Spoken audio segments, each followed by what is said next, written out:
Hey, what's going on? It's your boy BT. We are live here on YouTube.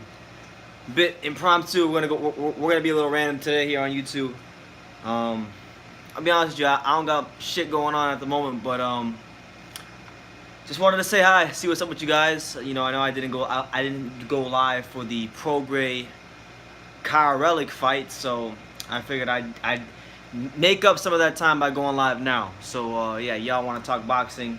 Y'all want to drop some questions down below? Feel free to do so. I'm actually just sitting here right now, getting ready to prepare my next couple of videos. Like, it's funny, I'll show you.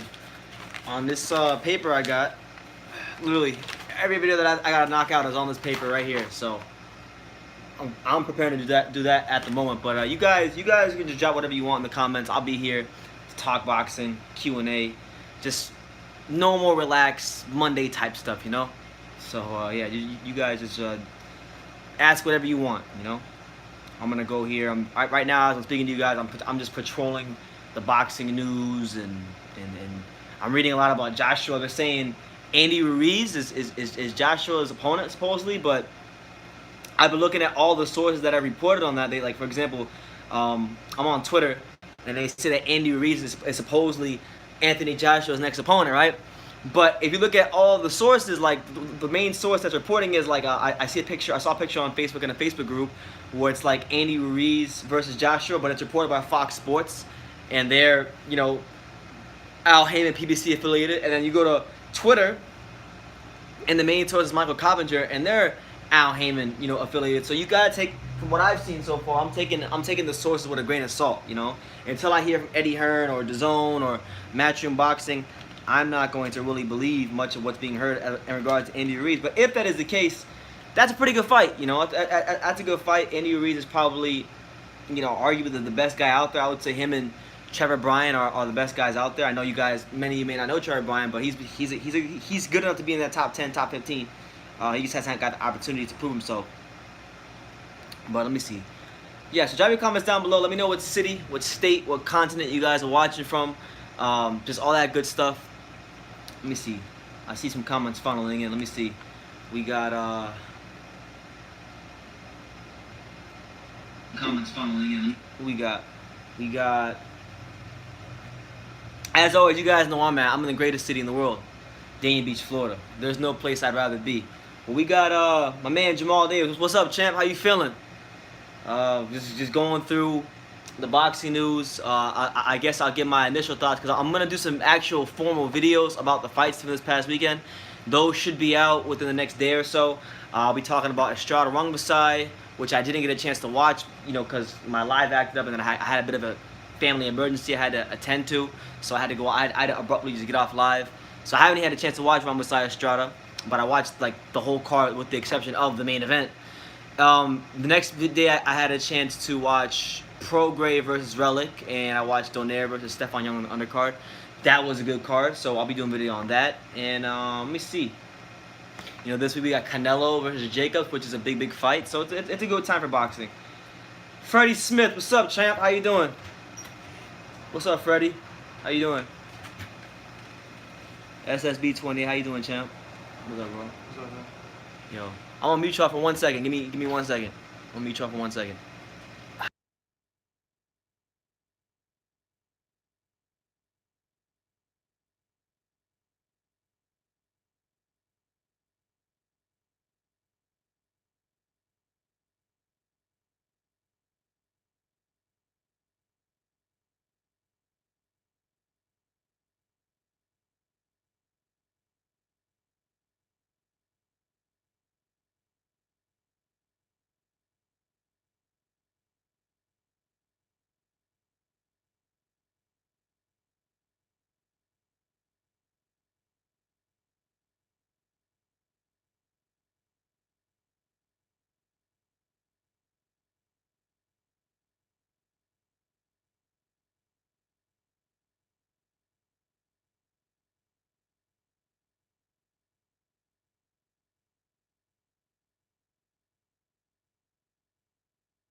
But yeah, like I was saying, I'll just give you guys my initial thoughts on the cards that I wasn't able to go live for this weekend. So I'll start with the second DAZN card, which was the World Boxing Super Series. We had Regis Prograis taking on Kyle Relic in a semifinal of the World Boxing Super Series. It was a good fight. Well, it was a good performance. I wouldn't call it a good fight because it really wasn't a fight. Prograis dominated Relic from the word go. Just broke him down, stopped him, showed exceptional reflexes, counterpunching, quickness, accuracy, and really, he beat a guy in Relic who, he lost to Bartholomew, then he avenged it in very dominant fashion, and for him to go in there and just dominate a guy like Relic, a solid world champion, who, okay, I would agree stylistically, he's in some ways made to order for Regis Prograis, but still, a really good performance from him, and he's just dominating solid fighters. I wouldn't say he's dominated the creme de la creme at 140 yet, because he hasn't fought the creme de la creme at 140 yet, but he's going to in the next round. That much certain, because whoever comes out of that other fight on May the 18th between Josh Taylor and Ivan the Beast Baranchyk, he will get tested. You see what I'm saying? My initial thoughts are that Josh Taylor will get past Ivan Baranchyk, and I picked Josh Taylor to win this tournament, and I think Josh Taylor would be the ultimate litmus test for Regis Prograis, even more so than a guy like Jose Ramirez, who the winner of this tournament is probably going to fight. So yeah, because with Taylor, we're talking about a guy who is long, rangy, has punch power in both hands. The guy is a fantastic fighter, a great fighter, a great talent, and he's been proving it as he's been coming up through the ranks. As he's been beating the likes of O'Hara Davies when he made him quit. When he fought Vasquez, maybe was the first guy to stop him. Then when he fought Postal, a good, solid, tested world champion, and beat him. So, yeah, honestly, I've had Josh Taylor winning this tournament since before it started. I'm not changing it now, especially after I went back and I rewatched the Terry Flanagan fight. Regis Prograis, as quick as he is and as athletic as he is, he's there to be hit. If you're someone who has a good sense of timing, if you have reach, if you have good natural boxing instincts, you can beat Regis Prograis, and I think Josh Taylor is the guy that, for me, that fits that bill, and I'm sticking with my pick. As good as Prograis has been performing and as confident as he is, I think Josh Taylor will be the guy to win this tournament. But I look forward to seeing that fight. Hopefully, Taylor can get through his fight with Baranchyk, because it's not going to be a walk in the park, that fight. So yeah, my fingers are definitely crossed with Josh Taylor to do the business and beat Baranchyk, and hopefully we get that final. So there's that. But the more interesting fight on the card for me was Nonito Donaire in the semifinal of the bantamweight portion of the tournament, fighting Stefan Young. Now, Stefan Young, to the majority of the boxing world, you guys may not be familiar with Stefan Young. I'm privileged enough to have met Stefan Young on a couple of occasions. I met him training down in Miami last January or February when I went to the Luis Ortiz gym. Nice guy. I covered his fight in last March, right down the street at the Hard Rock, when he fought Raymar Caballo in a WBA eliminator. He lost that fight. It was a good fight though. It was a really fun fight. When I interviewed him last year, he stated that an intent to want to fight Naoya the Monster Inoue, and he verified everything he said to me in this interview by taking this fight on 3 days' notice, because to fight a guy like Nonito Donaire on 3 days' notice, that's a big ask. But he took it, and fair play to Stefan Young. He came in, he was slick, he boxed well, he took some rounds off of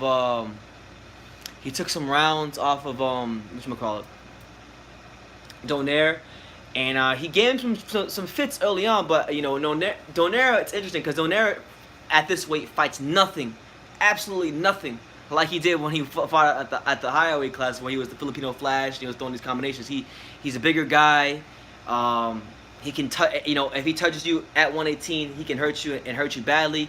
And in this fight with Stefan Young, he made one mistake later on in the fight, and Donaire saw it. He saw him drop his hands. He shot a left hook, and he put his lights out. And that knockout was knockout of the year quality. You see what I'm saying? So I think that it's going to be a great thing for the World Boxing Super Series if Inoue can do his job, and we can get a Donaire versus Inoue final, because those are two big names. One guy's a pound for pound type of a fighter. One guy was a pound for pound fighter in his prime, but he's proven to be a much more dangerous version of himself at the weight.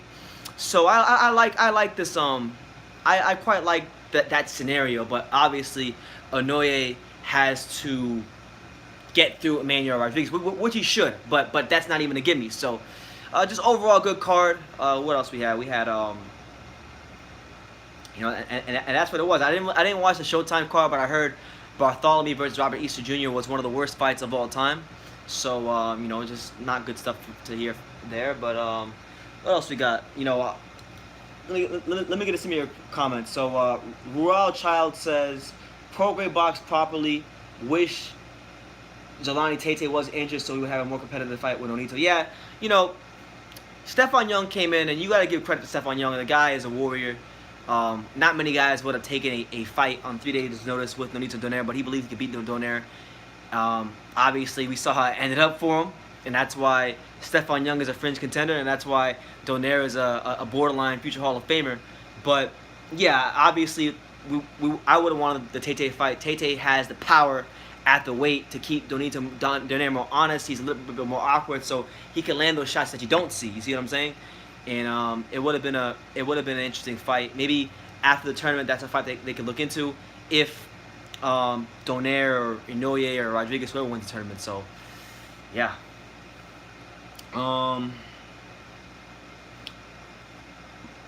I answered your question already, Rural Child, that I think Josh Taylor will win the tournament. I've had him picked since before the tournament even started, and yeah, so yeah, Josh Taylor will definitely win the tournament for me. Mikey L, what's up? What's up? What type of videos do you make? Or Mike L? Well, I make a lot of kinds of videos, man. I make boxing news videos. I interview fighters. Sometimes I make film studies. Sometimes I do videos of boxing history. Sometimes I go to amateur fights and I film the amateur fights in my local area. Sometimes I do videos of my dad. You never know what you might see here on True School Sports. That's why you gotta watch. It's a very good channel. Sometimes I do prospect review videos. I got a couple of those coming out tomorrow, I think. And yeah, so I make a lot of content, a lot of videos. If you just go through my channel, there's all kinds of stuff. You got your news videos, you got your interviews, you got your amateur fights, you got your sparring sessions, you got your Evander Holyfield and Riddick Bowe interviews, you got your boxing history and film study videos, you got a lot of stuff, man. So I would just highly advise you to go check out the channel if you haven't already. Do you mind checking out my videos when you have time? Absolutely, Mike. I'll check your channel out. What I need you to do, because I'm gonna probably forget after this is over, just go to my channel, go to the About section, hit me up on Facebook or email me, and I'll check your channel out. Because I watch lots of boxing content anyway, so I'm always looking for new good channels to watch. So yeah, shoot me a channel link, or actually, you know what? Shoot me a channel link in the description right here, and I'll send it to myself on Facebook, and I'll watch it when I have some time.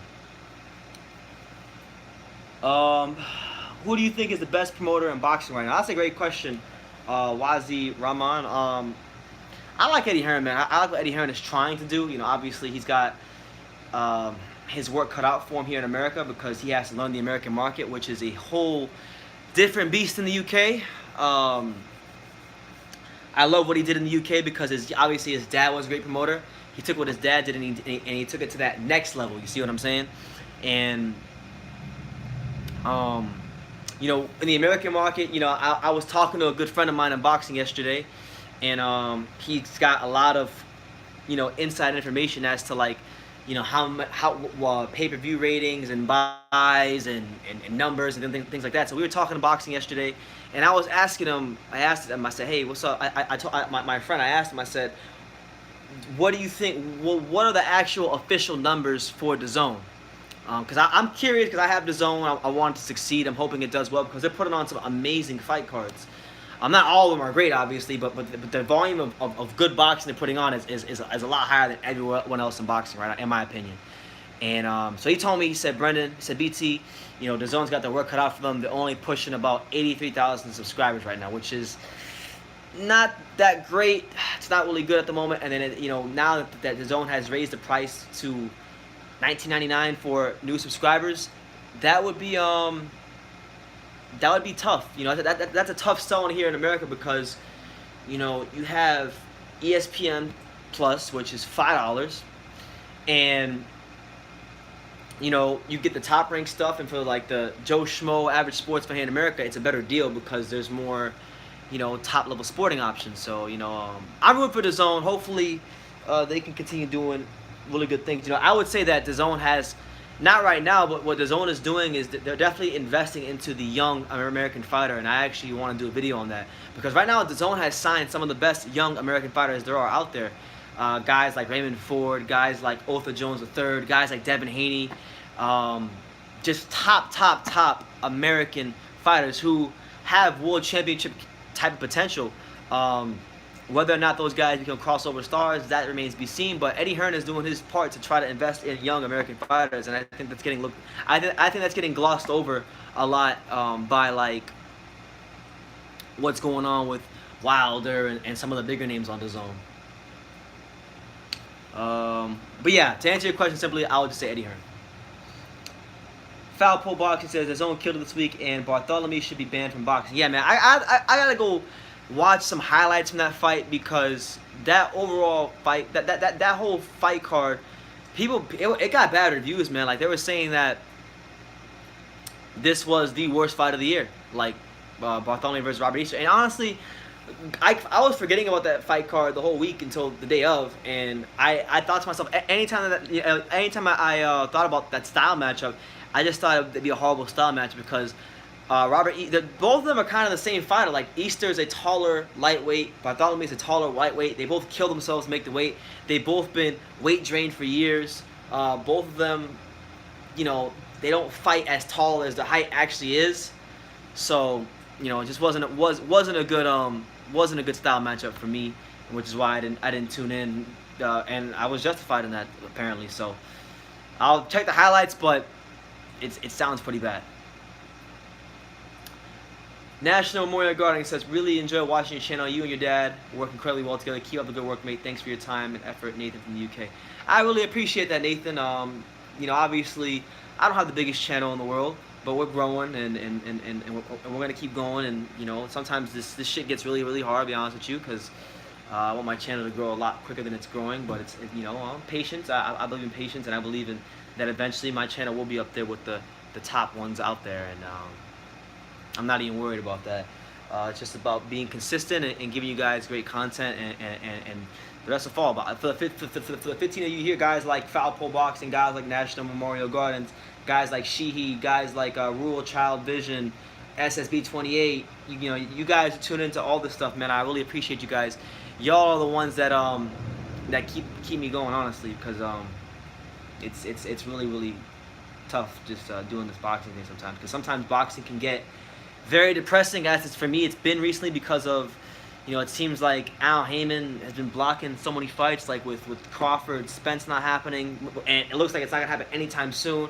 You got Wilder's next two opponents after Brazil already scheduled in Ortiz and Adam Kaunaki, and that's negative for the heavyweight division.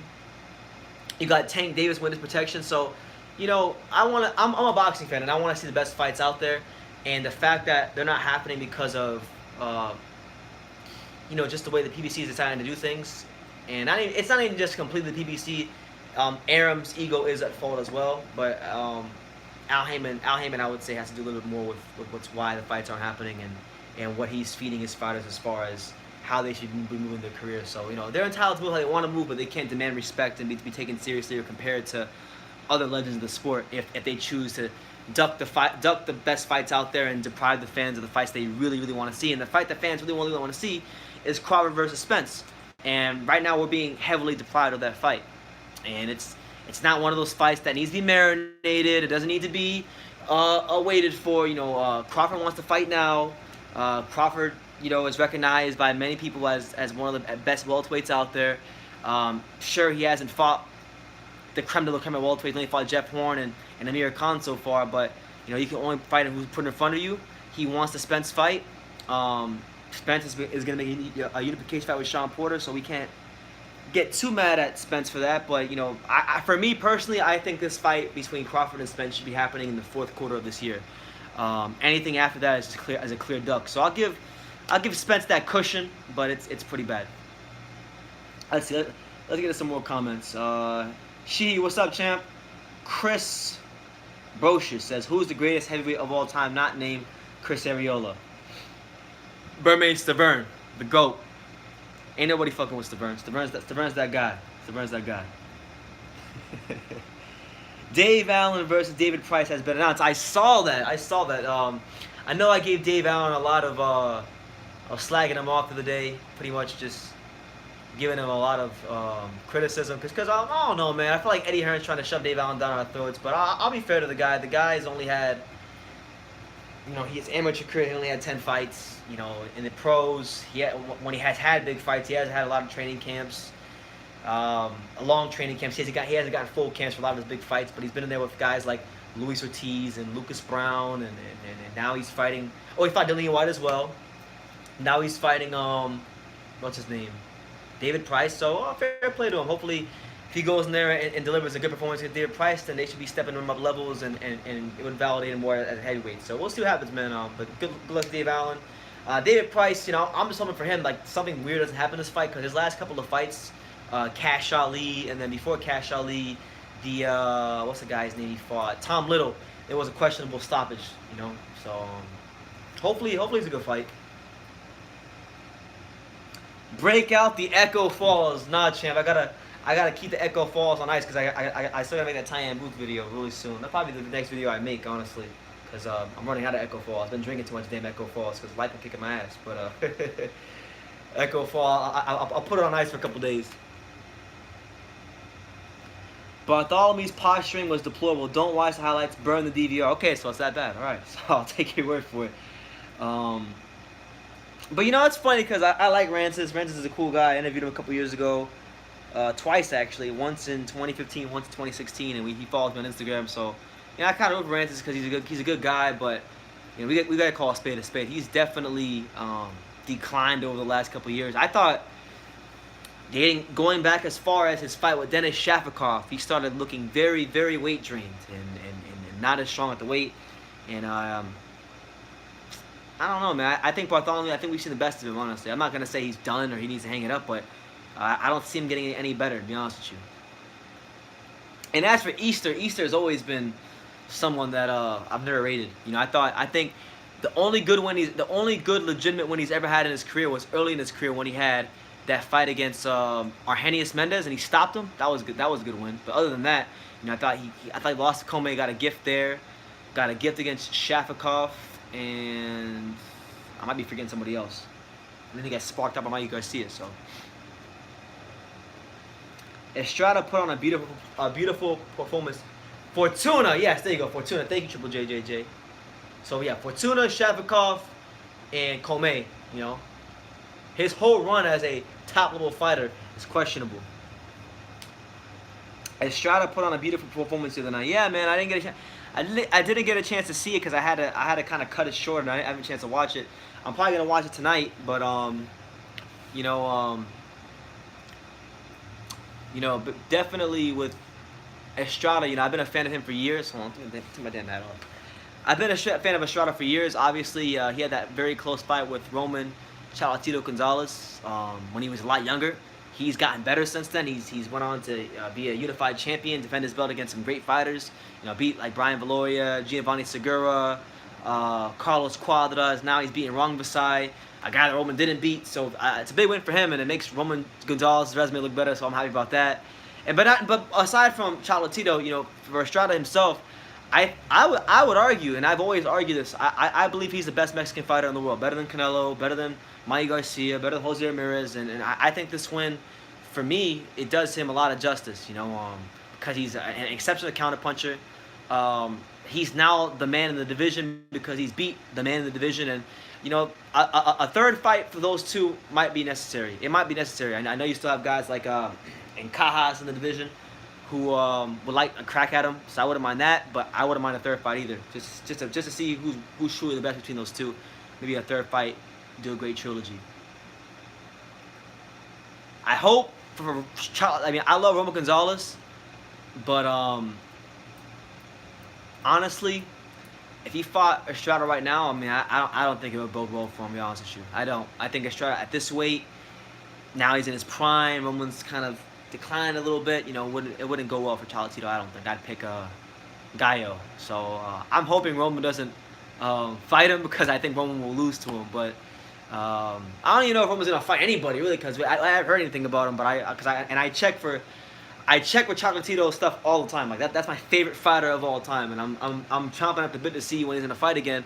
I'm hoping maybe that they can make a Kalya 5 fight, or maybe he can get a belt there, and then if he beats Kalya 5 and gets some momentum, gets some more confidence, gets a belt around his waist again, and then he can fight Donny Nietes to end his career. If he beats Donny Nietes, retire on that note, and then he has legitimate claim to a fight of the decade. But that's just my hope. That's probably wishful thinking on my part, because it's probably not gonna play out that way.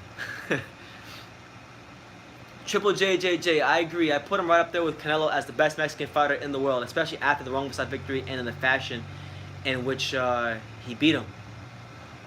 Yeah, man. I didn't get, again. It's hard for me to comment on that fight, because it's hard for me to comment on that fight because I didn't watch it. I saw highlights here and there, but I mean, to outbox a guy like Rungvisai, a guy that in his last fight with him proved it. Like Rungvisai proved that he could outbox the boxer, out counterpunch the counterpuncher, and that's why I class Rungvisai so highly, because he showed that extra bit of quality to be a top 5 pound for pound fighter. And you know what? I'd even say Rungvisai, even after the loss, he's still on my top 10 pound for pound. And yeah, man. I've been saying for years, like literally, you go watch any video that I made about Gallo Estrada where I mentioned him for the last 3 to 4 years. And I've been saying for like 3-4 years, I think this guy is the best Mexican fighter in the world. I think he's better than Canelo. And this win right here for me is just, it puts it to bed. Like this win against Rungvisai, in my humble opinion, is better than any win Canelo has on his resume, any of them, and that includes Triple G, because really, I don't think he beat Triple G. And I mean, when we talk Rungvisai, we're talking about a guy that beat Chocolatito twice. He beat Chocolatito twice. Then he came back and outboxed Estrada, and he gave Cuadras problems early in his career as well. So yeah, man, the guy is just a phenomenal. The guy's phenomenal. Roman is out of his prime, man. That much is certain. That much is certain. Demetrius Andrade is the most avoided fighter at middleweight. I think he's the best at middleweight skill and athleticism. What are your thoughts on that? You're pretty much echoing what I'm saying. You know, I think all these guys, Canelo, Triple G, Jacobs, Charlo, they would all get outboxed by Demetrius Bubo Andrade. But Demetrius Andrade is one of them fighters where, again, boxing is a business. He's extremely high risk, and I don't mean just high risk. He's extremely high risk, and he's low. I don't want to say low reward because he's got a belt and he's a name, but in comparison to what these guys would get if they fought, you know, Canelo or Jacobs and beat them, it's not the same things they would get if they beat Andrade. You see what I'm saying? So he's got to position himself better, which is stupid to say because he's got a belt. He's on the zone. Politically, you know, it's easy to make these fights now with him, and these guys are still avoiding him. They still don't want no smoke. But he's fighting Suleki in June, I think June the 20th, so 28th. So that's a good fight for him. That's a solid fighter, and hopefully he can look good in that fight, come out of that, and then maybe on Triple G or Canelo or Jacobs, whoever can grow some balls and hike up his skirt and fight Andrade, man, because this guy, in my humble opinion, man, if this guy, I'll put it to you guys like this: if Andrade ever got the opportunities to be in big fights early in his career, we might be sitting here talking about the best American fighter out there, straight up, the best one out of all of them, because he's that talented. It's unfortunate he hasn't gotten the opportunities to prove how good he really is. But that's kind of why, like, I'm gonna pair it with what Paulie Malignaggi once said. That's kind of why, like, sometimes like the Boxing Hall of Fame can be a joke, because you can be the most skilled fighter in the world, but if you're not getting them opportunities to prove how great you are due to promoters or guys ducking you, or you not getting the fights at certain points in your career, then it's tough. It really is tough. So hopefully for him, these next 2 years or so, he can be into big fights and win them, because he deserves it.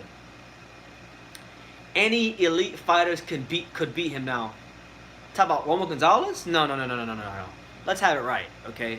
There's only a handful of fighters that can beat Roman Gonzalez, even right now. I know y'all are getting real bold in the comments, thinking that guys like, what do you say, Tanaka? Kosi Tanaka? Fuck out of here. Tanaka's not coming up and beating Roman Gonzalez. Tanaka is good. I like Tanaka. I watched his last fight when he beat, what's the guy's name? Taguchi, whatever his name is. I was live for it. Like, at like 3 in the morning.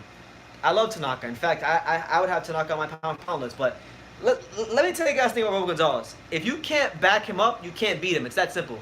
I know he's a smaller guy, but if you cannot back him up, you cannot muscle him. You cannot beat him. It's that simple. That's why guys like Rong Basai.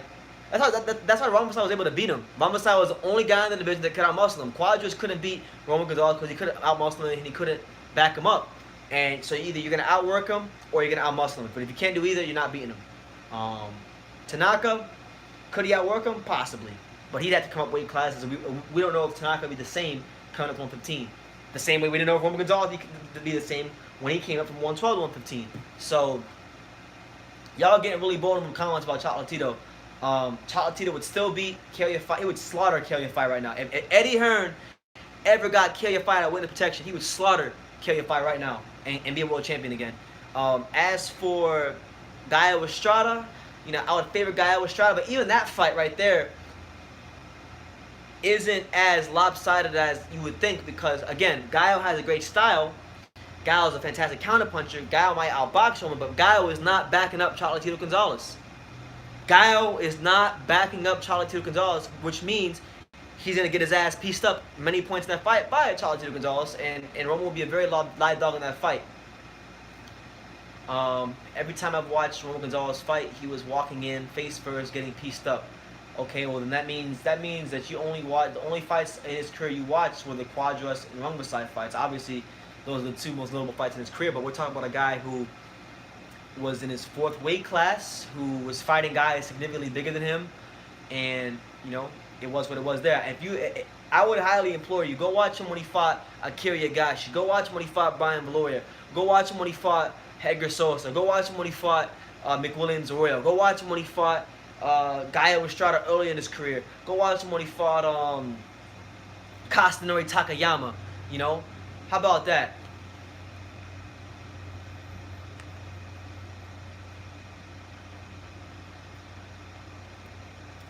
You know that. You know, it's funny because people are always so quick to say, "Oh, I watched this fight Roman and he's got no defense and he don't got this, he don't got that." Do y'all realize with Chocolatito Gonzalez when we talk about him?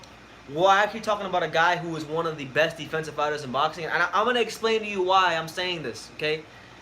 Roman Gonzalez is one of the only fighters in boxing, not named Manny Pacquiao, who can probably... Manny Pacquiao can't even do this, really, because Manny Pacquiao he moves his feet a lot more than Roman Gonzalez. So really, it's Lomachenko and Roman Gonzalez really the only guys in boxing we can say this about. He's one of the only fighters in boxing who can stand right in front of you in the pocket, hit you with 8 punches and not get hit. Because if you look at his career, right, he went literally a decade plus without suffering a knockdown. Because he got knocked down in like his 10th professional fight or something like that against some random Nicaraguan guy. And then he went from that fight all the way to the first Rong Basai fight. He never got knocked down. And he fought some killers. He fought some straight killers. He fought Quadras. He fought Gallo. He fought McWilliams Arroyo. He fought, I said Rong Basai. He fought, just good fighters, man. There's a lot of talented fighters. So I'm just saying. And Daz Perez, I saw your message, man. Don't play on my emotions, man. If you're gonna put that $100 super chat in there, put that $100 super chat in there. Any of you want to put a super chat in there, I ain't gonna be mad at it. But I'm saying I saw you typed out $100 super chat. Like if you go put $100 super chat in there, just click the little money button. You don't gotta play on my emotions like that. But what's up, Jasper Ram? He said let's go, champ. Your boy BT talking boxing with thousands. Yeah, man. Talking boxing with the thousands here on True School Sports. We're very relaxed right now because honestly, we've had a very tough couple days. I'm working on some videos for later on. April's done, so we gotta start gearing up for May. We got Canelo versus Jacobs coming up this weekend. It should be a very, very good fight. I'm looking forward to it. Then the following weekend, I'll be at a local fight card, so it should be fun. Does Ortiz really want to fight AJ? Absolutely not. No way. No way in hell. No way in hell. Ortiz. I've said this. I forgot what video I said this in. I think it was in my I can't even remember what. Oh yeah, it was in my Ortiz video. I said that Luis Ortiz is being used as a pawn in the grand scheme of things, which is the Deontay Wilder Witness Protection Program, which is all part of the Al Haymon Protection Plan. Okay, Deontay Wilder is not fighting Anthony Joshua. Okay, that fight is not happening. And with that being said, he's not fighting Anthony Joshua. And so he's gonna fight Dominic Breazeale on May the 18th. He's gotta win that fight. But literally, I don't know if y'all know this. Wilder's next two opponents are already set in stone. PBC already has them set in stone. Literally, after he fights Breazeale, he's gonna fight Ortiz in a rematch, and then he's gonna fight Adam Kownacki. And they're not gonna fight. He's not gonna fight Anthony Joshua. Like, that's already been confirmed. Multiple sources in the boxing world. You got guys like Eddie Hearn, Rick Glaser. You know, even I think Wilder might even say something himself about himself. But people are confirming that, you know, he's not gonna be fighting Anthony Joshua anytime soon. So Ortiz is being used as a pawn to duck Anthony Joshua. And my man Tito said false. No, it's not false. It's true. It's true. He's gonna fight. He's not gonna fight Anthony Joshua. So, you know, it is what it is, man. I mean, I don't know what Al Haymon is telling these guys, but they just don't. Right now, like if you look at it, it doesn't matter. It doesn't matter what weight class you look at. You can go look at 135. You can look at welterweight. You can look at heavyweight. The guys that are depriving the fight fans of the fights they want to see right now are Al Haymon fighters. You know, when we talk about Anthony Joshua, it's Wilder depriving the fight fans. We talk about Crawford Spence. It's Spence depriving the fight fans. Yo, Errol Spence, bro. Like I love Errol Spence, and I'm a fan of his, and I'll continue to watch his fights, and I'll definitely watch his Fight Reporter because, you know, I'm a fan of both fighters. You know, and it's a unification fight, so I can't knock him for trying to unify the belts. But the way he's acting towards Terrence Crawford, and the way he's going on about A side, B side, and talking about, oh, I sold 400,000 pay-per-views. No, you didn't, bro. You freaking had Mikey Garcia was the reason you sold most pay-per-views. Everyone knows that. That's why Mikey Garcia came out of Cowboy Stadium. He had the majority of the ovation while he was there. It wasn't Errol Spence. You know, is Errol Spence a rising pay-per-view star? Yes, but is he the reason that he sold all those pay-per-views? No. I think this Fight Reporter will be a better barometer of what kind of pay-per-view draw he is, because he needed a dance partner to draw pay-per-views. He's not a stand-alone pay-per-view draw. Like, what I mean by that is, like, Errol Spence can't go fight Andre Berto and do those same kind of numbers. So, it's just, I don't know, man. I'm a big Errol Spence fan. I've literally been following Errol Spence since before he was even a name in anything in boxing. Like, literally, Errol Spence Jr., literally, with Errol Spence Jr., I've been following him probably since his professional debut, because I remember when I was living in Texas, there was a lot of buzz about him, because at one point, around the time he turned pro, I was living in Dallas, and I was hearing a lot about him, and you know, all those stories came out about how he beat up Broner and Floyd in sparring.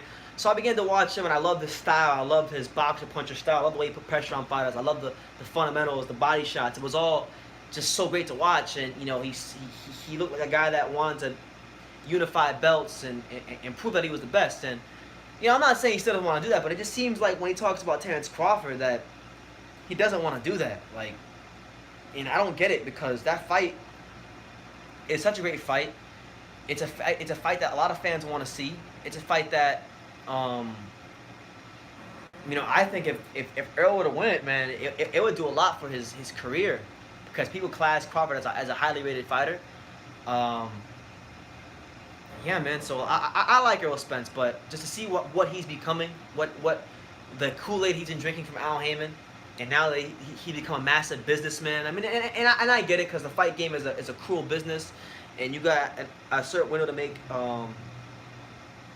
you know, money, because you know your next fight you can go brain dead and be out the sport. So I get it, but come on, man, like, why is it that when he's talking to Keith Thurman any old way, like Keith Thurman is a bum, and he'll fight Keith Thurman like he's gonna beat his ass. But then when it comes to Crawford, he had Crawford right in front of him, and he wasn't talking to Crawford that way. He pretty much told Crawford to his face, "Oh, why would I fight you when I can go the easy route?" Like, and I can't rock with that. And mind you, I'm a fan of both fighters. I love Crawford. I love Spence. You know, I've covered I've been to New York City to cover both of their fights a piece. I've interviewed both of them. I love both of their styles. But what Errol Spence is doing and what he's becoming, it's really sad actually. For me, it's very sad because I'm a massive fan of his. I love Errol Spence, but we'll see how it all plays out, man. I look forward to seeing his fight with Porter. Hopefully, he comes through, he can win that fight, and Crawford can do what he's got to do. But I'm very disappointed with Errol Spence. Let's see what else you guys saying. It's true, BT. I agree. So, would you say Bob Arum is making good fights? I mean, he puts on pretty solid cards, generally speaking. Like, I would say, okay, here's what I'll say. Lomachenko, with Lomachenko, not so much, to be honest with you. And I know people who love Lomachenko are going to say, oh, well, Lomachenko's trying to get belts, and this guy pulled out, and this guy did that. But honestly, he could have made better fights for Lomachenko. Like, I think he could have put him in there with, obviously, I've said this many times, Teofimo Lopez. But he probably thinks it's too early. They could have did a fight, maybe him and Jose Ramirez at a catchweight, him and Pacquiao. But his last two fights have been Crawler and Pedraza, which really are very underwhelming opponents in my humble opinion. But aside from Lomachenko and how he's moving him, if you look at Bob Arum cards, okay, just look at the whole Crawford, look at the Crawford card as a whole, the fights you were getting. I mean, you had Carlos Adames, a good Dominican 154-pounder fighting Frank Galarza, a really good fight. Beat the daylights out of Frank Galarza. I think he'll be a world champion soon. You had Teofimo Lopez fighting Edis Tatley in a guy who was highly ranked in the WBC or I can't remember which ranks anybody was, but good step up for Teofimo Lopez. Then you have a guy like Verdeo fighting a former world champion in Brian Vasquez. You have Shakur Stevenson fighting Christopher Diaz. He's putting on good matchups. Even the one card he had that didn't do a lot of viewers. When he had Bogdan Dinu fight Kubrat Pulev, viewership was piss poor, but the actual fight itself was fantastic. If you watched it, it was a really good fight. Well, probably one of the best heavyweight fights of the year so far. So he puts on good fights. But I mean, it's not for everybody. I mean, some people don't like Bob Arum's cards. I like Bob Arum's cards. I think he's been doing a solid job as a whole. His main events, okay, I get what you're saying. He might protect some of his guys, but the cards as a whole, he puts on good fights. Like for example, I'll give you an example. Last year, he put on one card. He put on one fight last year that was probably my favorite fight last year. My favorite main event fight of last year. One of them. It was up there. Last year, Bob Arum took one of his top guys at 140, and many of you guys may remember this. He took one of his top guys at 140 in Alex Saucedo, a guy that he had put a lot of money behind, a guy that he was building up in that Oklahoma City area, a guy that, he was pegging to be a world champion, and a guy that was a big ticket seller for him. And he was so confident in Alex Saucedo that he went to Eddie Hearn, he went to DAZN, and they overpaid Maurice Hooker. I think they paid Maurice Hooker about $3 to $4 million to step in the ring with Alex Saucedo in Oklahoma City. So Hooker had to risk his belt and defend it on the road against Alex Saucedo. And Maurice Hooker got dropped early in that fight, got up out the canvas, and he stopped Saucedo.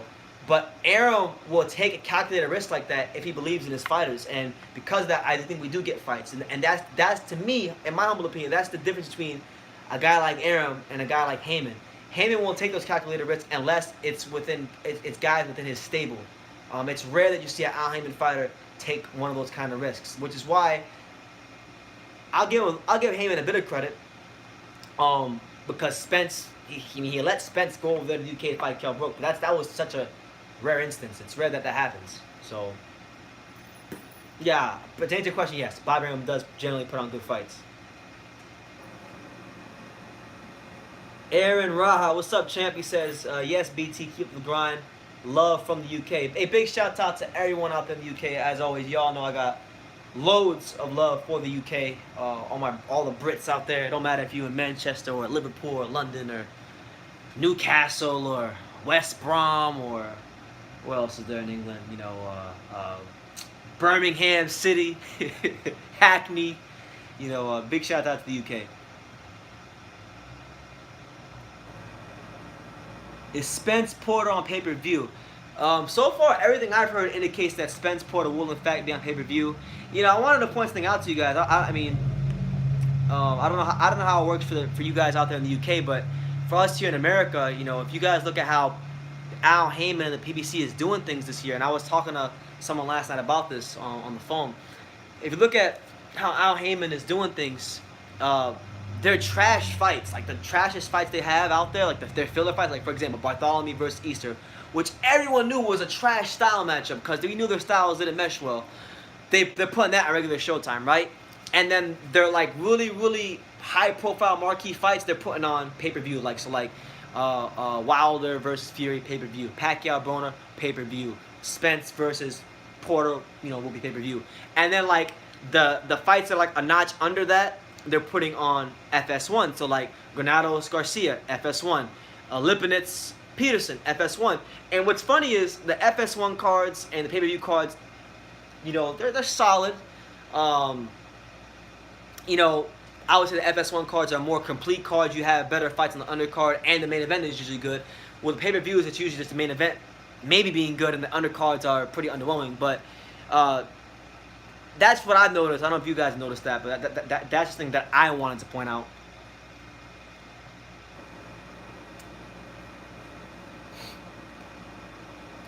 Crawford is different. Spence Crawford, who you got? Or actually, let me get a Jasper's question first. He said, how did you have Crawford versus Khan? Well, I thought Crawford was dismantling Khan pretty easily. You know, from the very first, if you guys watched that fight, the very first punch that Crawford committed to was I believe hit him with right hand left hook, and he dropped him. He dropped him the first punch he committed to. Khan's one thing about Khan is it was clear to see that his speed has diminished. He lunges in a lot. You know, he's always been a fighter that lunges in when he throws his combinations, but his bad habits of lunging in have seemed to have magnified as he's beginning to decline. So he's never cleaned that up. He didn't look like the most confident fighter in the world after the knockdown. And I'll be honest with you, when he got, you know, low blowed, which really he didn't get even hit in the nuts, he got hit on the quad. I thought he quit, to be honest with you. And it's ridiculous because I remember when Kell Brook fought Errol Spence and he got his eye socket broken and could barely see out of it. He took a knee and you know, they stopped the fight. And I remember a lot of Amir Khan fans came here on my channel and they were saying, oh, well, Kell Brook's a quitter. Kell Brook sucks. And then Khan quits and they don't say anything about it. So, you know, I thought he quit, to be honest with you. And I think he's a guy that's just he's a beat fighter all the way around. So I think his move is either he needs to hang it up or he needs to fight Kell Brook and call it a career. But I think he'll probably land a fight against somebody else. Some other promoter will overpay him, and he'll be in a fight as an opponent. He'll be brought in to lose, and he'll be a name on somebody's resume. I wouldn't even be surprised if like they bring in Amir Khan to fight Pacquiao or Danny Garcia or someone like that, just to get one of those guys a win. Because honestly, if you guys have watched Connor's last two fights, Crawford, Vargas, and can we really count LaGreco? LaGreco was never really a welterweight, and then LaGreco, it's a noted fact that the guy had to destroy his whole body to make the weight, and even if he would have made the weight, the guy was a known C-class fighter. So, I can't even count LaGreco really. But yeah, Khan to me is done. He's done. Stick a fork in him. Crawford is different. Yeah, I mean Crawford, he's improved a lot, man. If you look at him from like the Ray Beltran fight to now, he's definitely improved a lot of parts of his skill set. I would say the biggest improvement I've seen from Crawford from 140 to 147 is definitely been his inside fighting. And I've been saying for a while, if Spence and Crawford fight, I think Crawford is the only fighter in the welterweight division that could actually outfight Errol Spence on the inside. He's that damn good. He's that damn talented. Accuracy has improved. His understanding of range has improved. I want to see Crawford in there with some better fighters, honestly. That's the only knock on him, is that he's not in there with better fighters, because really, if you look at his whole career, the guy hasn't been in a hard fight. And what's funny is, like, if you go back and look at his career, right, he fought he burst onto the scene all those years ago when he fought Breidis Prescott on short notice, right? Prescott, okay, Prescott, a high C-class fighter, but Prescott's been a guy that's been known, good puncher. He's been known, as we saw with Amir Khan, he's been known that if you're not in your P's and Q's, he can get you out of there. And he gave Prescott a boxing lesson, took the fight on 2 weeks' notice, outboxed him, right? Then Top Ranks decided to step him up with a guy at the time who was looked at to be a test for him in Andrei Kimov, destroyed Andrei Kimov with relative ease, right? Then they said, okay, well, Andrei Kimov, okay, so he's past that level. We're going to put him in there with Ricky Burns. And honestly, I've never classed Ricky Burns as this great fighter or anything like that, but Burns at that time had gotten some solid wins. He beat like Kevin Mitchell, who was a decent fighter, and Crawford had to go over there to Scotland and take the title from him. He took the title from him at 135 in Scotland, so there was that. Then he comes to 140. His first fight at 140, he fights Thomas Delorme, a guy who at the time I believe was ranked number 7 or 6 on Ring when he fought him. Destroyed him with ease at 140. Had to stay busy fighting against Derry Jean. Killed Derry Jean, but Derry Jean was whatever. They brought him up from 135. Fought Hank Lundy, another guy who was a smaller guy, 135. Destroyed Hank Lundy like nobody's ever destroyed Hank Lundy. Who else he fought? Ray Beltran, guy that wanted to become a world champion. Outboxed him. Fought Gamboa. Okay, Gamboa, smaller guy. Basically at 140 he made a career out of fighting smaller guys, so we won't excuse that. But every fight, whether it be guys who are smaller or taller or the same size, whether we're talking about Indongo or Postal or Horn or, Kimov or Burns or whoever it may be, Terence Crawford has passed every test in the professional ranks of boxing with flying colors. It doesn't matter if they were smaller, taller, experienced, not experienced, world champions, fringe contenders. He's literally passed every test with flying colors. Even like Felix Diaz, right? That was a fight that a lot of people were calling for. I remember I was making videos at the time saying that I wanted to see Crawford in that fight because I thought it would be a test for him, and it wasn't. And Felix Diaz is a guy that's been in there with Lamont Peterson, Adrian Granados, top guys, and giving them, either beating them or giving them close fights. So, you gotta give Crawford his due, man. There's been some years, like in the last 3 years, there's been some years where he's fought 3 or 4 times a year where he's not even losing a round in a fight. Like I remember, I think it was it last year? Because last year he fought Indongo. He fought Indongo. He fought Diaz. And he fought someone else. I mean, there's been whole calendar years where Crawford is not even losing a round. Like, so that kind of speaks to the quality of fighter he is. Obviously, we're not going to excuse the fact that his opposition is not a murderer's row. But you got to understand, when he burst onto the scene, Crawford wasn't looked at as a level fighter. He was not a guy who won the Olympic team. He was not a guy that won medals. He wasn't a guy that was winning this world championship or that world championship. He was the guy that developed a lot after the amateurs. And his style, just looking at him, he has more of a pro style. And he's passed every test of flying colors. And like, for example, I remember when he moved to 147, I said, man, he's going to fight Jeff Horn. And I remember getting on here saying, well, okay, Jeff Horn obviously isn't as skilled as Crawford. We know that. But Jeff Horn has the size and the size and the strength to maybe give Crawford some problems, bully him a little bit, rough him up. And literally, there was no roughing up. There was no bullying, and Crawford was the bully. Crawford showed he was stronger, and that was his first fight at welterweight. So I was impressed with that fight, and I think the time is now, man. Crawford has definitely proved every stage of boxing he's proved himself. That's all I can say about him.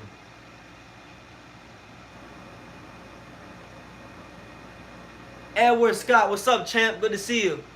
Good to see you, man. Happy to have you on, man. Let me know, drop some comments down below. Hey, everybody here, all 15 of you, let me know what city, what state, what continent, where you guys watching from tonight. As always, you know where I'm at. It says it in the title. Dania Beach, the greatest city in the world. Yeah, man.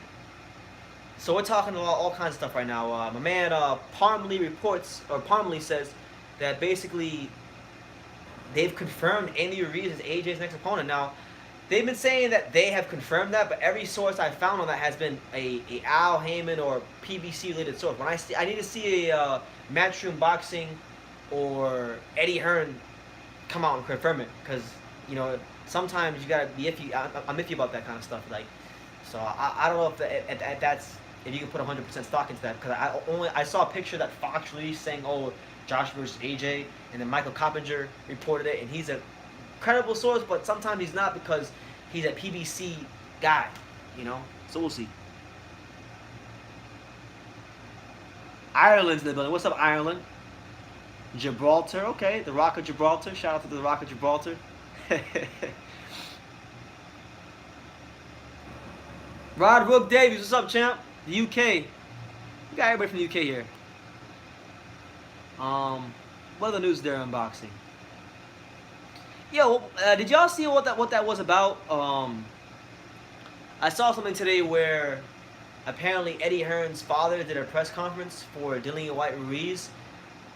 Not Ruiz, Rivas, Oscar Rivas, and his father made a bunch of racist remarks, calling something about slave traders and slave owners or something like that. I didn't get a chance to watch it, but I saw people were making a big fuss about it.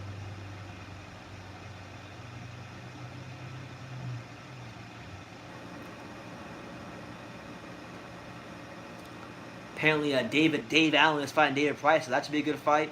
You know, good fights coming up here in the heavyweight division. I know Daniel Dubois won his fight this weekend too, where he destroyed Richard Latte with relative ease. So good performance from him. You know, some people were thinking that Latte would test Dubois. That wasn't the case.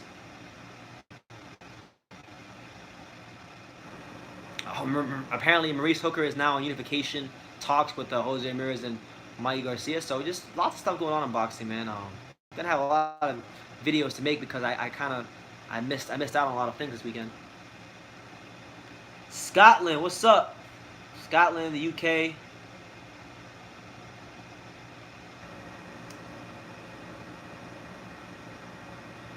Yeah. Yeah, InfoWars. Yeah, shout out to InfoWars. Alex Jones, Owen Schroyer. I like InfoWars. I watch it. I used to watch InfoWars quite a lot. Big shout out to InfoWars. Crazy.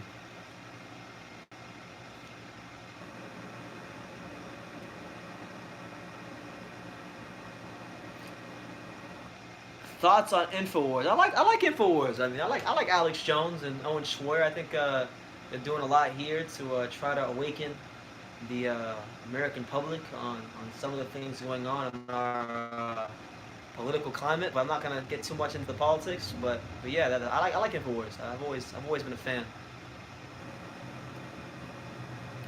I feel anything other than AJ versus Ortiz will be deemed a failure by the boxing public.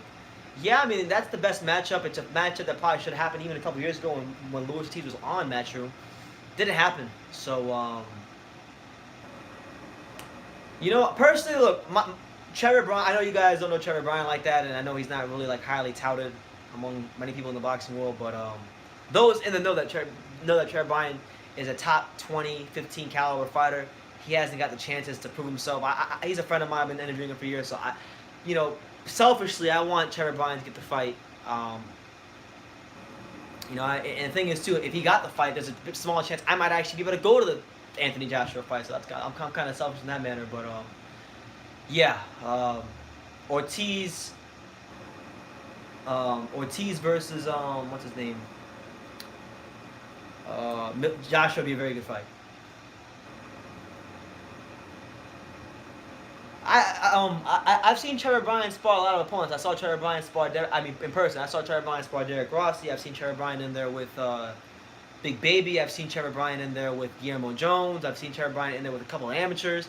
I saw Trevor Bryan spar a couple of weeks ago, and I'll tell you this, man. He's definitely got underrated skills. He's improved a lot, even though he hasn't, you know, had been in the limelight as far as being on a TV fight for years now. But he's improved his mid-range fight game, his outside fight game. He's gotten a little bit better on the inside. I'll say this, man. I'm not going to pick him to beat Anthony Joshua. I would favor Anthony Joshua in that fight. There are some things I've seen Trevor Bryan do in the gym that I think would be his downfall in an Anthony Joshua fight. I'm not going to tell you what they are because I don't want to disrespect Trevor Bryan and I don't want to disrespect Stacey McKinley. But there's some things that I've seen that I think I've seen that I think Trevor Bryan is susceptible to. I think Anthony Joshua would probably get him out of there in 6 rounds. But I think for the 6 rounds that he's in there with Trevor Bryant, he would be in there. They'd be competitive rounds. You'd see a solid, full-fledged heavyweight who can actually box, who's got good amateur experience. Give Anthony Joshua some good work. And who knows, man? He's gotten a lot stronger over the years, so I could see him maybe hurting Anthony Joshua. Because Anthony Joshua has shown many times before he can be hurt. So, he's someone for me. I like the fight with him and Joshua more than Ruiz. I like it more than him and Ortiz because Ruiz, in my opinion, it'll be an entertaining fight, but he's too hittable. Too hittable for me, for my liking, and I don't think while he's got good work rate, he's just too hittable for me. I see Ruiz getting sparked in 4 rounds, honestly, just because of his style, not because he's a bad fighter, because of his style. Ortiz will get sparked in 5. Bryan, I think, would lose in 6 or 7 because I think the height, him being more of a full-fledged heavyweight, and he's deceptively quick as well. And the thing is, too, he's a guy that there's not a lot of tape on. So if Joshua and his trainer are going to study him, there's not a lot out there on him. The only thing you're going to find on him is freaking interviews and a couple of clips here and there. Edward Scott says, BT, I'll be honest, I never heard of Trevor Bryant, but I would never doubt your knowledge, my man. Well, I appreciate that. All you need to know about Trevor Bryant is this, guys, and I'll tell you this about Trevor Bryant. He wasn't like a great amateur, but he was a respectable amateur in the American ranks. As far as like guys he sparred with, he's been a regular Luis T sparring partner for like years now. Like 3-4 years he's been a Luis T sparring partner. Same thing with when Shannon Briggs was on Let's Go Champion. He did hundreds of rounds with Shannon Briggs, hundreds of rounds with Ortiz, tons of rounds with Povetkin. He sparred with Gregory Corbin, who's now sparring with Joshua, who just fought Charles Martin. He sparred with Guillermo Jones, former cruiserweight champion, in like hundreds of rounds. He sparred with there's like a lot of other names too. I'm probably forgetting, but he's a very experienced heavyweight. He's always in the gym. I think it's the best fight out there for Joshua. Of the available options, I think it's the best fight out there for him. Better than Ruiz, better than Michael Hunter. And Trevor Bryant is, I think he's 27, 28, so he's in the prime of his life. I believe he just had a daughter too, so psychologically you would think he'd be hungry to do well, extra hungry to do well because he just had a kid. So yeah. Thoughts on Donald Trump? I'm gonna keep that one to myself. I'm gonna keep that one to myself. I know Trump is a boxing fan though, and he's. It's funny because Trump is a boxing Hall of Famer, and most people don't know that Donald Trump is actually in the Boxing Hall of Fame. And my good friend Stacey McKinley, he actually told me a bunch of stories about Donald Trump because, as many of you may know, he trained Mike Tyson when Mike Tyson was fighting at the Plaza Hotel in Atlantic City, and he told me. Remember one time he told me a story about how he had these pay stubs, these Trump incorporated pay stubs. I might have to interview him about that one day, but yeah, no. Trump's definitely a big boxing guy. I remember Trump showed up to I think it was Triple G versus David Lemieux a couple years ago, and he was saying that he wanted Triple G to fight Floyd Mayweather. So yeah, Trump's a boxing guy. He had Deontay Wilder in the Oval Office just last year. Yeah, shout out to Trump. What else is there in boxing though? But yeah, as far as Maurice Hooker goes though, I know he's in talks to unify the division with what's his name, Jose Ramirez and Mikey Garcia. And I've grown to like Maurice Hooker. I remember a couple years ago when he fought Darius Perez on the World Cold undercard, and he looked like trash. I remember sitting here saying, man, this guy Maurice Hooker is absolutely basura. Like, he would look horrible that night. But over the last year or so, he's validated himself as a true world champion, getting 2 really good victories on the road, in hostile territory. The first one being in England against Terry Flanagan. The second one being one where he was brought in to lose. Let's have it right. He was brought in to lose against Alex Saucedo in Oklahoma City. And that was one of the fight of the years to me. I think when I did my end of the year awards last year, that was actually my fight of the year. Alex Saucedo versus Maurice Hooker, because of just the back and forth in that fight. It was just as back and forth, even more back and forth than Wilder versus Fury. I mean, you had Saucedo drop Hooker, I believe it was in the 2nd round, and then Hooker came back and stopped Saucedo in the 7th or 8th round. It was just a great fight all the way around.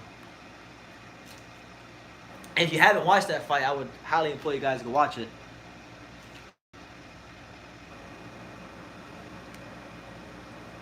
Have I seen The Avengers? I have never seen it yet, but I've heard it's very, very good. It's funny because I was at McDonald's yesterday, and they had these crazy Avengers toys, and I bought like 7 sausage McMuffins for me and my boy Paul, and I really wanted an action figure, so I asked them. I said, what Avengers action figures do you guys have? And they had this Iron Man one, and I actually bought an Iron Man Avengers Happy Meal action figure yesterday. You can get them for like $1 at McDonald's. So, shout out to the Avengers. What do you think? When do you think Tank or Saunders will ever step up? Well, to be fair to Billy Joe, can't you say he's already stepped up twice? Because he's fought when he won the title, he fought Andy Lee, and then when he you know, just as recently as last year, he fought Dave Lemieux, and I remember a lot of people picking Dave Lemieux Saunders, and he just embarrassed and made Dave Lemieux look like an F-class fighter. As far as Tank though, he's in the protection. I hope he steps up sometime within the next 3 years, but I don't know, man. I really don't know about him. Billy Joe Saunders, to me though, I know he's one of them guys in boxing where either you love him or you hate him. It's kind of like me. You either love me or you hate me. But with Billy Joe, I think he's one of the most underrated fighters out there. Yep. He's one of the most underrated fighters out there, and I hope that he gets a chance to do something at 168. Will Tank Davis take that Lomachenko smoke? Absolutely not. It's not happening. Which is why it pisses me off. It really pisses me off when Lomachenko just insists and insists and insists and insists on calling him out, because we all know that he's not going to fight Lomachenko. So why not try to go fight one of the guys who are within your stable?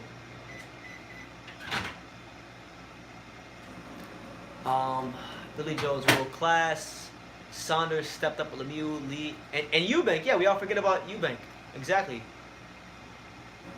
And that was early in his career. He outclassed Eubank. Saunders does not have a fan-friendly style. He's boring to watch. I like watching Saunders fight.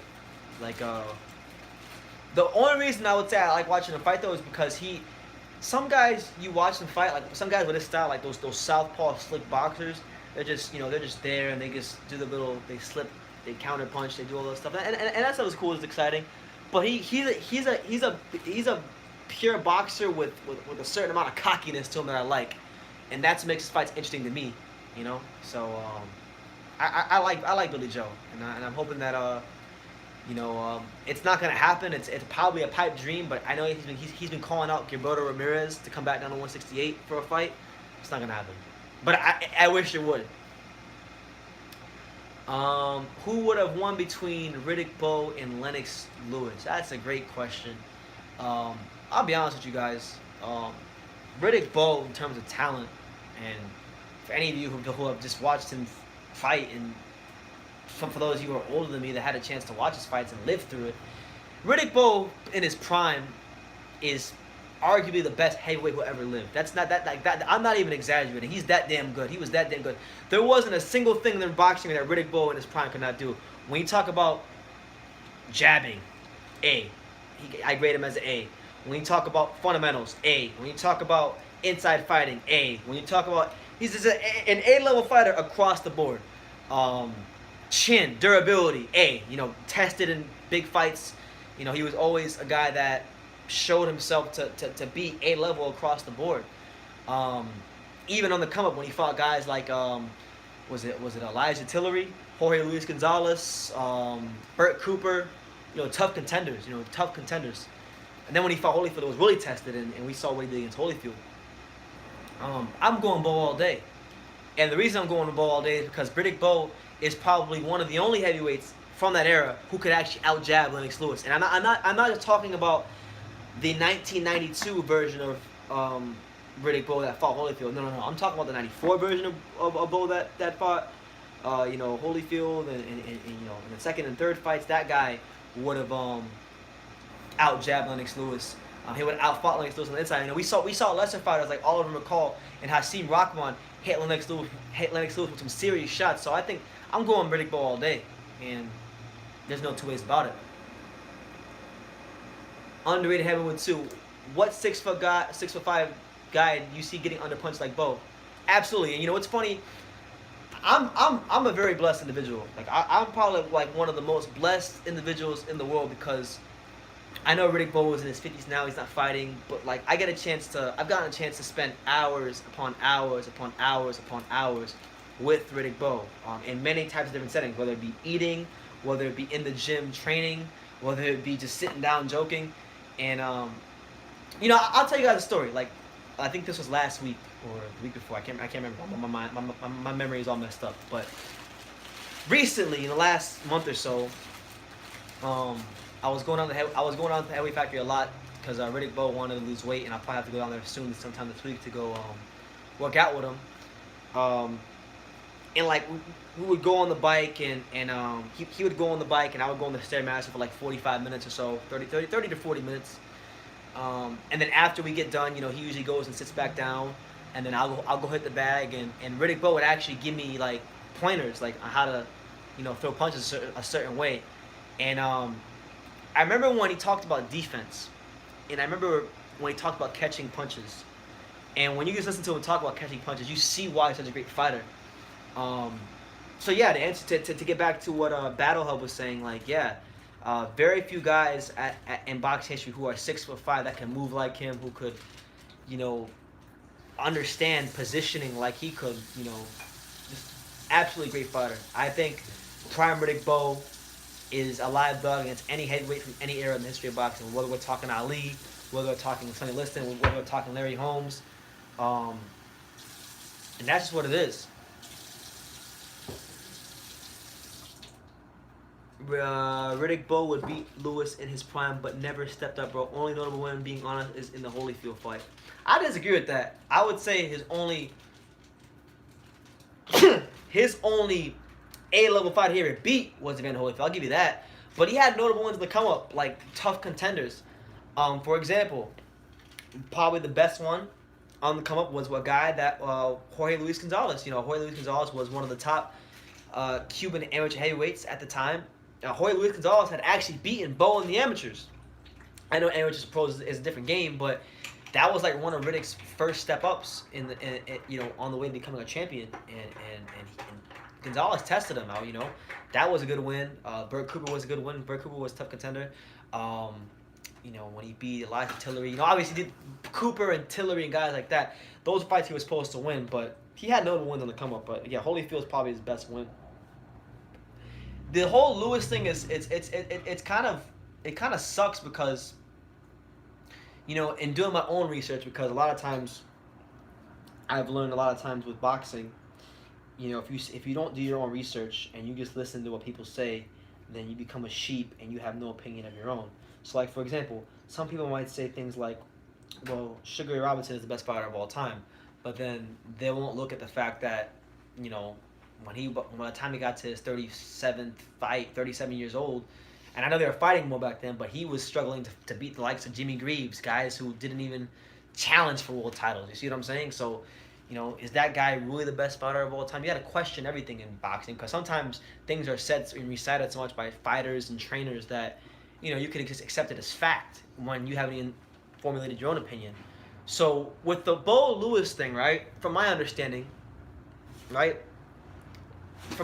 and I'm just telling you guys from what the general consensus is and what I've heard from Bowe, and then what I've seen watching old interviews. So the general consensus is Bowe ducked Lewis because he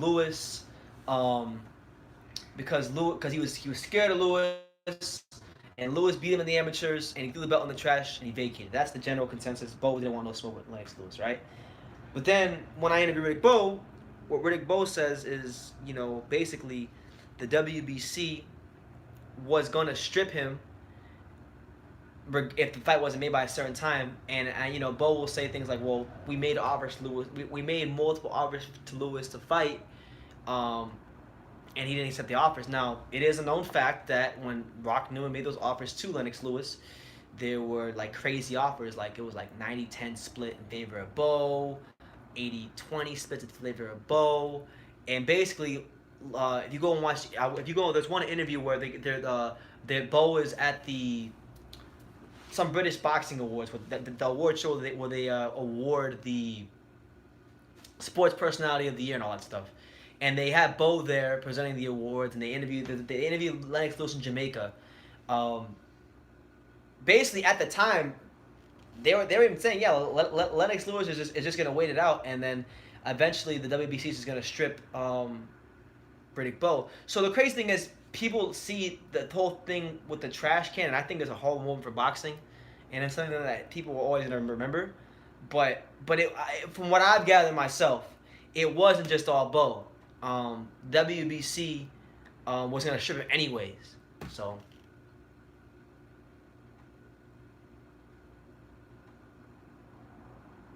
So I don't think Bowe. First of all, I know Bowe. I don't think he ducked Lewis. I also don't think that Lennox was eager to fight Bowe either. Because if that was the case, right? If that was the case, he would have taken. Even though they were shitty offers, he would have taken the offers and he would have beat him if he was that confident. Because you gotta think of it like this, man. He beat Bowe in the 1988 amateurs in the gold medal match.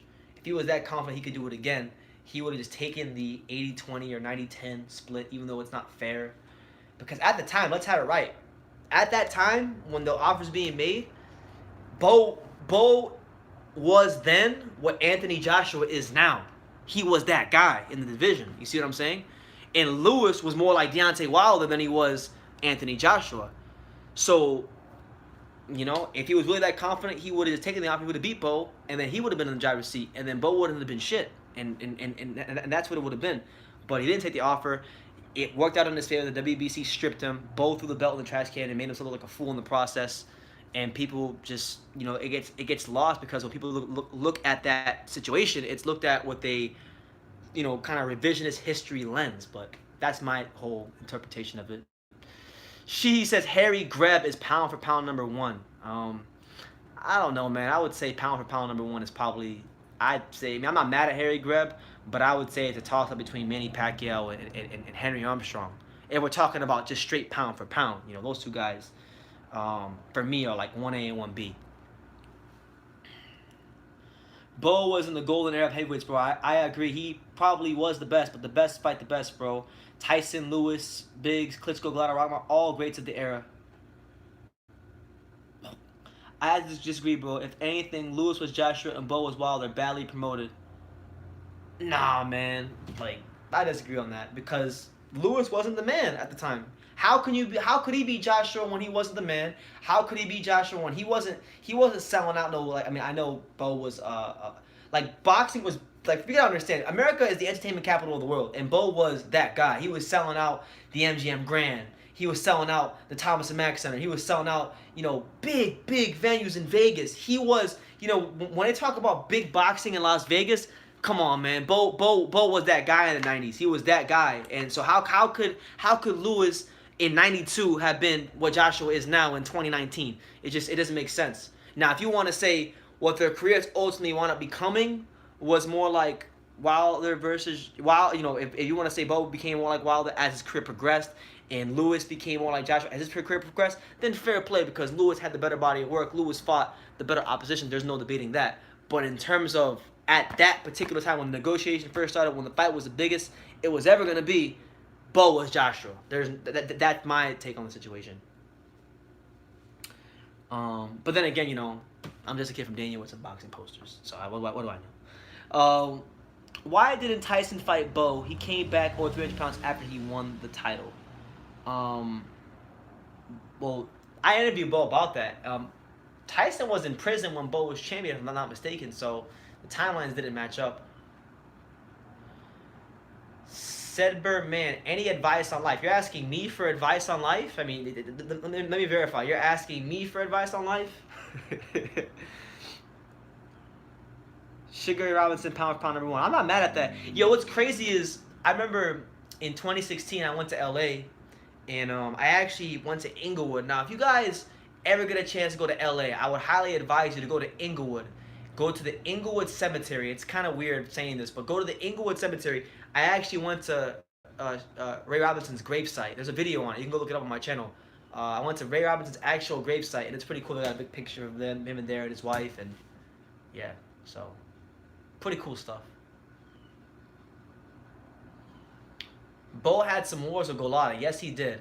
Absolutely. Lewis had Britain behind him and Canada behind him and fought everybody of his era 3-time. No, I'm not disagreeing with that. I'm not saying that he didn't become more like Joshua as his career progressed. I'm talking about more like in 92. When Bo was the champion, when Bo was the guy, he was more like Joshua because he was the bigger draw. He was the guy in the division. He was kind of what like Anthony Joshua is now. He was kind of like a guy who had a certain personality. He was very marketable. There's a lot of similarities between Bo and Joshua. I mean, I've had Bo tell me himself in interviews that Joshua reminds him of himself. So I mean, I don't know. I think Lewis's career progressed more like Joshua, but at 92, Bo was more like Joshua than Lewis was.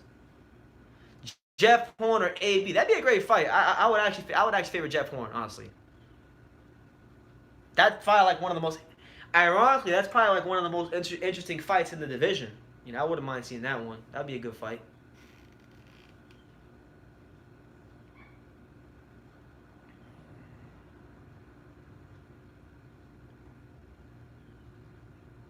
Let's see. Michael Benton just tweeted. Let's see.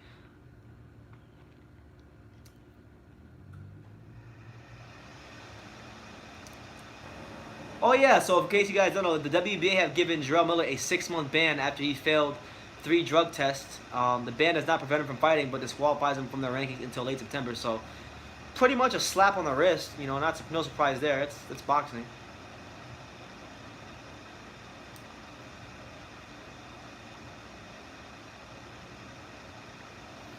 BT, my man Bo was the best one of my all-time favorites, but I can only remember Holyfield, which was epic, and Golota. Okay, well, he had other good fights, man. But I understand what you're saying. Like those are the only 2, like marquee fights that come to memory. So you know, I'm not gonna disagree with you. I think Bo, as great as he was, he definitely left a lot to be desired in his career. But you know, in spending time with him and just getting to know him as a person, like I could see why he was such a great fighter.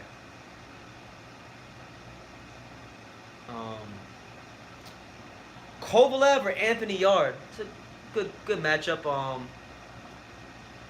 I mean, I think Yarde has the style to beat Kovalev. I mean, I want to favor Kovalev because I like Kovalev, but you know, I feel like he's coming towards the end of his career. You know, Tunde Ajayi has me really believing, man. You know, dream it, believe it, become it, and all that good stuff. So why not Yarde? Why not? He can beat Kovalev. But that's a massive step up. So I don't know. I just want to see the fight. I don't know.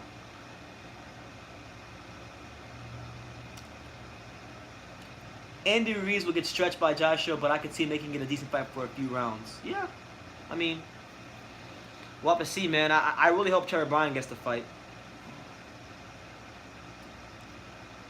Bo versus Thomas was epic. For some reason, I don't remember that fight. That one's escaping me. But Bo has some good fights, man. Like I like this fight with Herbie Hyde was a good fight. People forget about that fight. I thought the Herbie Hyde fight was an underrated fight for Bo.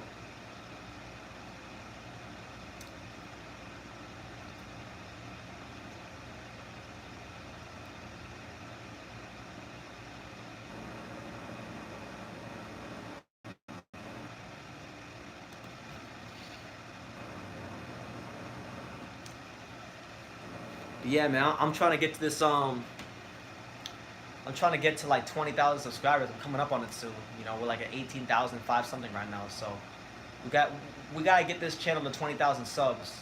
You know, for sure. We'll be there. We should be there probably by like what is it now? It's about to be May. So I'm hoping by like I'm hoping by like late July or sometime in July we'll be at 20,000.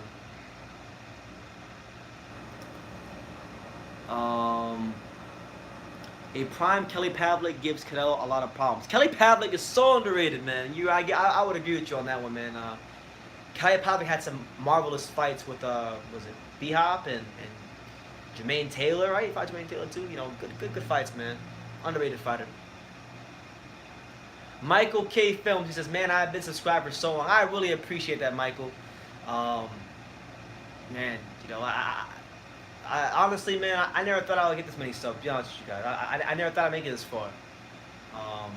And I'm still, I get astonished that people still subscribe and watch. You know, because you know, there's so many boxing channels out there, and there's so much content being put out there that you know people don't gotta make time to watch True School Sports, but a lot of people have. You know, a couple 100,000 every month make time to watch True School Sports, and multiple millions have watched True School Sports. Well over 10 million have watched True School Sports. So I really appreciate it, man. I really, really do. There's not enough like thank you to know I can give you guys. Have you checked Lee Rowan Richards? No, I have not, champ. Is he a great prospect or something? How do you get so many subs? I'm only at 162. Well, for me, I'll tell you what I did. I honestly, I just kept putting out videos, man. Like a lot. Like I put out a lot of videos. A couple of them caught traction. Like I was doing a lot of interviews with Shannon Briggs and guys in my area. So, you know, it worked out for me because I was at the right place at the right time in life. You know. As far as for you, what you need to do is, see, I had no shame. Like when I had like 162 subscribers, there's like the subscriber link thing where you could send people like you could edit your channel link, and then you click, like you send people a channel link, and then like a big ass subscribe button will pop up in the middle of the screen. So I remember I literally went on my Facebook friends list and I went to everybody I had. I didn't even care if they liked boxing or not, and I just messaged them, "Can you subscribe to my channel?" And like I remember getting like a couple hundred subs just off of that. So yeah. I mean, you have like 6 years. You started out like 6 years ago, so you have experience. Yeah, because the first YouTube video I ever did was back in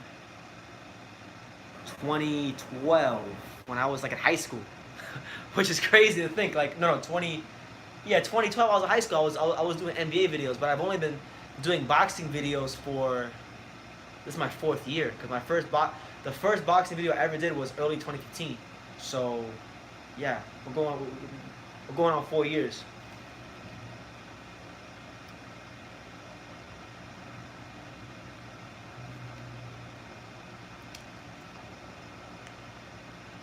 I would just say, man, just find a posting schedule and just be consistent. Like that's what I did. Like I remember when I was like, I'll tell you the growth of my channel through stages, right? So if we go back to like 2015, right? I was doing all kinds of shit. I was doing NFL videos, I was doing NBA videos, and I was doing boxing. So there were some people that subscribed to me for boxing, and there were some people that subscribed to me for basketball. Very few subscribed to me for football, NFL. So what I did was eventually I just said, you know what, I like talking about boxing the most, and I just did boxing videos. And then, you know, I remember at the time, like 2015, I was working at a pizza. I was a pizza man at one point, right? So I worked at a pizzeria, and I remember every day I would shoot like 2 or 3 videos, and I would have them scheduled to post while I was at work.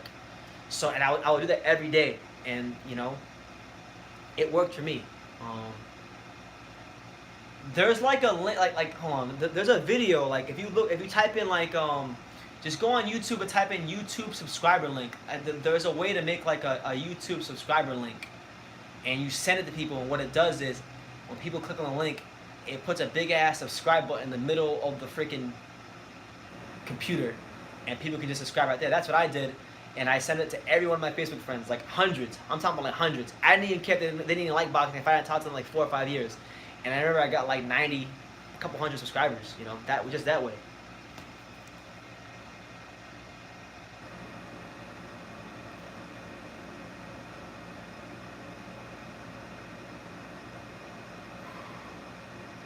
Have you ever...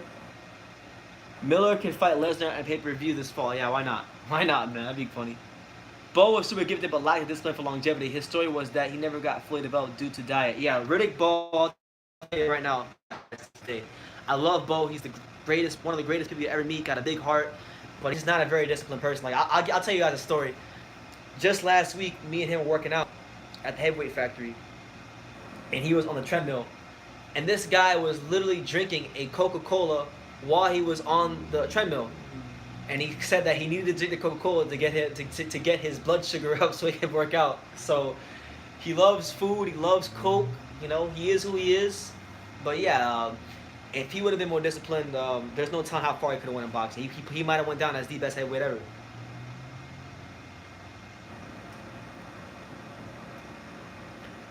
What do you think about the zone? As a person in the U.S., is it convenient for me? ESPN, Fox, Sports, Showtime are all cheaper, work much better. Yeah, like with the zone. I mean, I'm not gonna lie to you. The zone has been pissing me off the last week because the stream's been like really piss poor. I'll be honest with you. Like it was lagging a lot this last week. So I mean, I've been kind of pissed off about it. But and now that they get raised to $10. But the good thing about the zone is you get fight cards pretty much every week. Like literally every week you're getting a fight card, and then you can go back and watch it whenever it ends. But I like the zone pretty much. I'm a the zone subscriber, loyal the zone subscriber. They put on great fights, man. My only issue is, again, like you said, the quality of the stream sometimes sucked. Like I was watching this past Saturday when I was live for the Rungvisai undercard. It was horrible. It was absolutely horrible. Have you ever met Dan Rafael? I've never met him formally. I mean, I've been in the same room as him, but I never like introduced myself. I never talked to him. Like I remember when I went to when I covered Spence Algieri a couple years ago. He was there. The guy had like 3 plates. Like the guy had like 3 plates, eating all kinds of food. The guy is fat for a reason. You know, not to disrespect him, but the guy's fat for a reason. He loves his food. But I'll tell you some people that I've met, notable names in boxing that I've met. I've met Eli Sekbak, I've met Radio Raheem, I've met Dante's Boxing Nation, I've met Sean Zattel, I've met who else is there? I've met Barbershop Conversations once. Yeah, those are some of the names that come to mind. What about through a live stream, like for example, now talking to other viewers? Do you think it's an opportunity to gain new viewers and subscribers? Yeah, I found that when I do these, even though like right now, I don't have a lot of people watching me. There's only 14 of you guys watching me right now. But like for example, I go live for when I go live for the actual fights. People who don't know shit about my channel, they come to my channel, and then people who have already, you know, I build loyal subscribers that way, you know, so people get a chance to know who you really are through these lives. So that's why I do them, really. That's what they're saying, but has Eddie Hearn confirmed it? Until Eddie Hearn or Matchroom confirms it. Let's see if Eddie Hearn or Matchroom's confirmed it, because you guys keep saying it's official. I'm saying it's not official until Eddie Hearn or Matchroom confirms it. We're gonna see. Let's go, champ.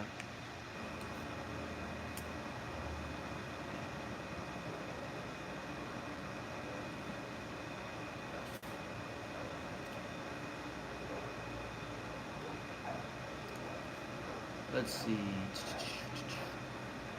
I'm going through Eddie Hearn's Twitter. I don't see nothing about Anthony Josh versus Ruiz. So to me, it's not official until I see Eddie Hearn or Matchroom or one of them to have it. I'm not. It's not official yet. It's just PBC and PBC sources reporting it. But yeah, y'all can ask me whatever. I don't even care, man. It don't even gotta be boxing related. Y'all can ask me whatever you want. I'm an open book right now because I had a bit of a tough week, but I just figured we'd do one of these lives to make up for some lost time, because I'm really pissed that I was in a really bad place and I didn't do a live this week for Prograis versus Relic, which was a really good fight. You know, Prograis looked sensational. But yeah, just Michael K, definitely do lives, do all that good stuff. Do lives, you know, reach out to people, just try to make yourself as known as possible. I would say connect with as many YouTubers as possible. Like for me, what's worked for me is I'm cool with a lot of different people. I'm cool, or I have a rapport with a lot of different people in the YTBC. So like, I'm cool with Mr. Boxing today. He's someone that I talk to regularly. Thunderdome Boxing Talk was one of my guys when I was coming up. I have a couple people in the YouTube boxing game that you can connect with, and collab with. Like people I collabed with Thunderdome a lot when when my channel was in its early stages. Back when Don Juan Banks wasn't an ass clown, we were cool. I did some stuff with him. Yeah.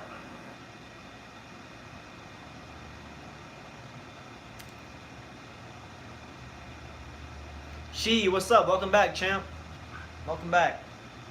Oh yeah, and for the 16 of you that are here, if any of you aren't subscribed to the channel, go ahead and do so. Just go ahead and do so if you haven't already. I mean, I would assume most of you are here because I didn't put no crazy title. Like I could have put like Andy Ruiz agrees to Joshua fight, and it would have got more people in here. But I just decided to make it random boxing talk and Q&A with BT.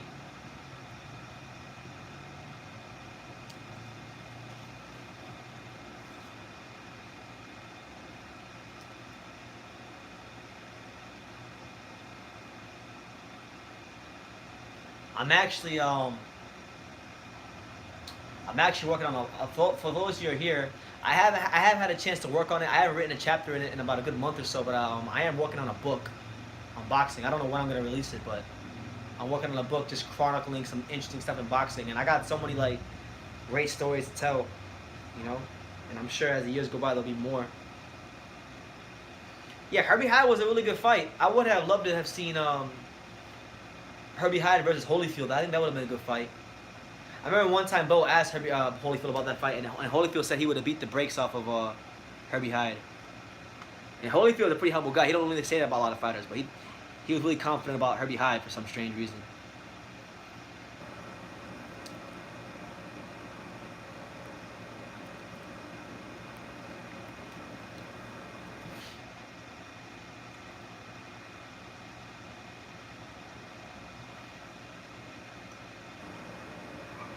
I'm gonna check it out, Michael. Let me see. Let me go on your channel. I'm gonna check your channel out, Michael. Let's see. Michael K. Film. What was your film? What was your film on? Put the link. Hey, Michael, put the link in the comments. I wanna go. I wanna go check it out, and I'm gonna send it to myself and watch it later. Like, put the link in the description. Like, I'll watch it.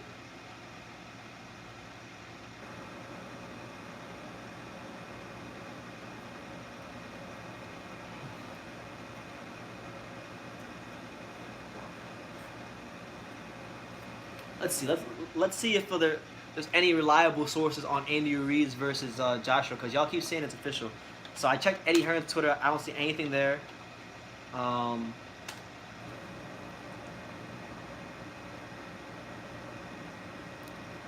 think Dillian White's in for a massively tough fight in his next fight against Oscar Rivas. Might be the toughest fight of his career. Oscar Rivas could really put a fork in a lot of his plans. Let's see. Express UK, Mike Coppinger,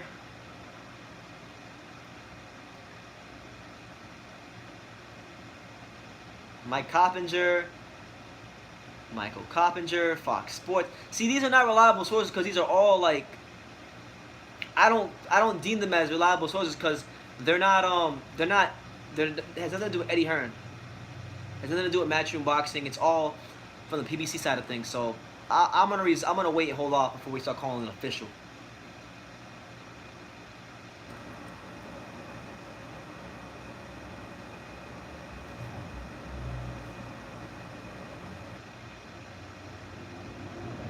Some dude spoiled Endgame for me. What do I do now? I don't want to be the only victim. I mean, I don't know. I'm not planning on watching Endgame anytime soon, so I don't know. I might go see it in a month or so, but not right now. But I would just say the best thing to do is move on with your life and try to move on with your life and try to find the best solution possible. Let's see, Michael K. Film. What's this about? Got a Stalker. It's a horror film. IMDb.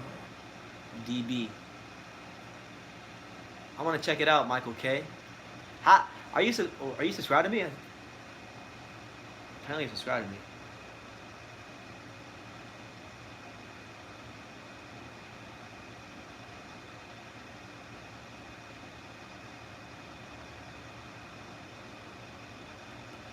What's the random boxing topic? What's whatever?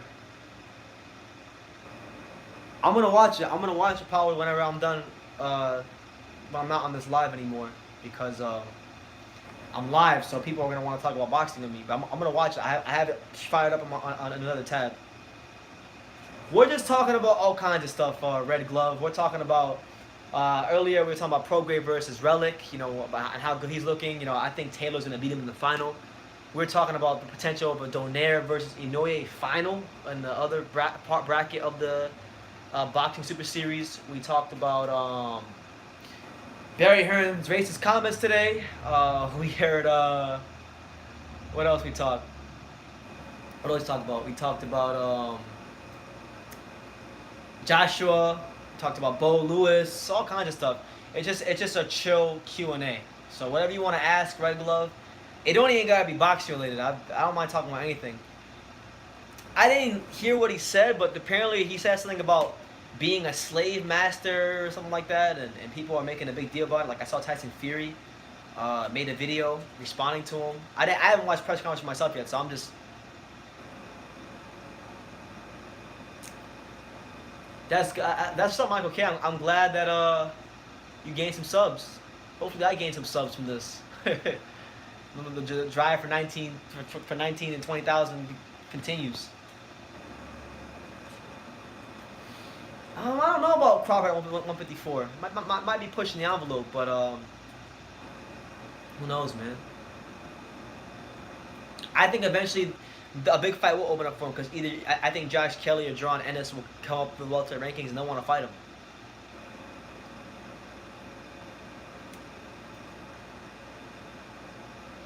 I mean, hey, my mentality towards subscribers and my channel growing is, you know, sometimes there's highs, sometimes there's lows, but as long as the number keeps moving up, you know, you're good.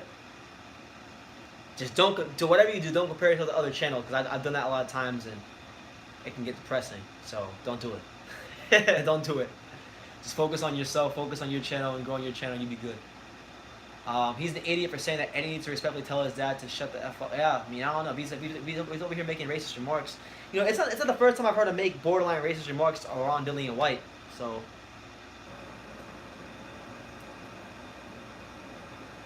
Think for a minute. If Ruiz beats Joshua, who are some of the flabbiest heavyweight champions? Okay, well, you have John Ruiz when he was champion. You have I don't know, man. Probably John Ruiz is the name that comes to mind. Let's see, what's on boxing scene while we're here?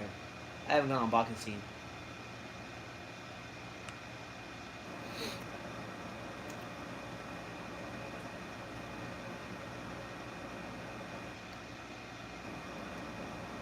Oh, Jose Pedraza is fighting Antonio Lozada, the guy that beat Verdejo, so that should be interesting. This should be interesting.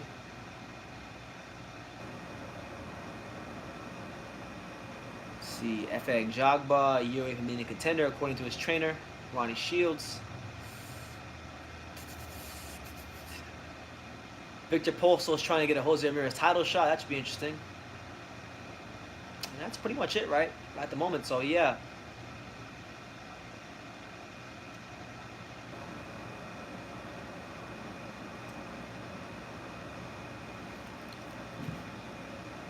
So I'm going to stay on for like maybe 5 or 10 more minutes. You guys can fire off your questions. I'm not going to really look through any more boxing news because honestly, I'm a bit tired. It's been a long 3 days for me. But you guys are going to get some videos within the next 24 to 36 hours on Prograis. I'm going to do breakdowns on Prograis's fight with Relic, as well as Estrada Rungvisai, as well as Donaire versus Stefan Young, and then you're going to get also videos after that about what's going to be next to those guys. And then I got my Tyan Booth video coming out as well. I got an Al Heyman video coming out. I'm going to release my official pound for pound list by the end of the week. I got a couple Wilder videos coming out, a Spence video coming out, Pacquiao video coming out, just all kinds of stuff coming out.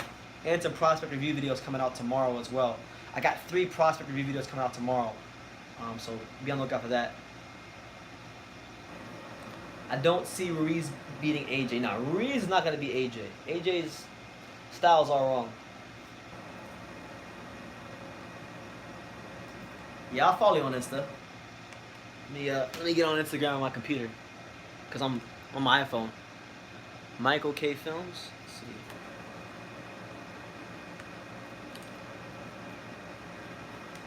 By the way, if y'all want to follow me, y'all can follow me at Just a Kid from Dania or True School Sports. Gotta get my TSS Instagram going soon.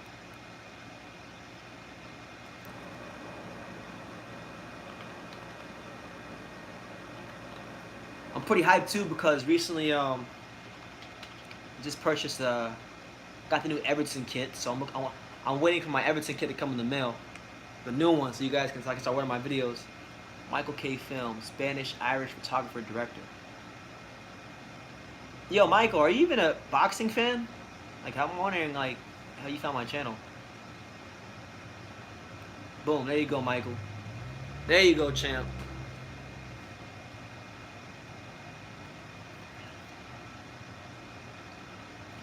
Bro, that would be insane. Or you know what would be even crazy? Because I'm sure Al Heyman wouldn't do an interview with me. What if I just got video of Al Heyman shadowboxing?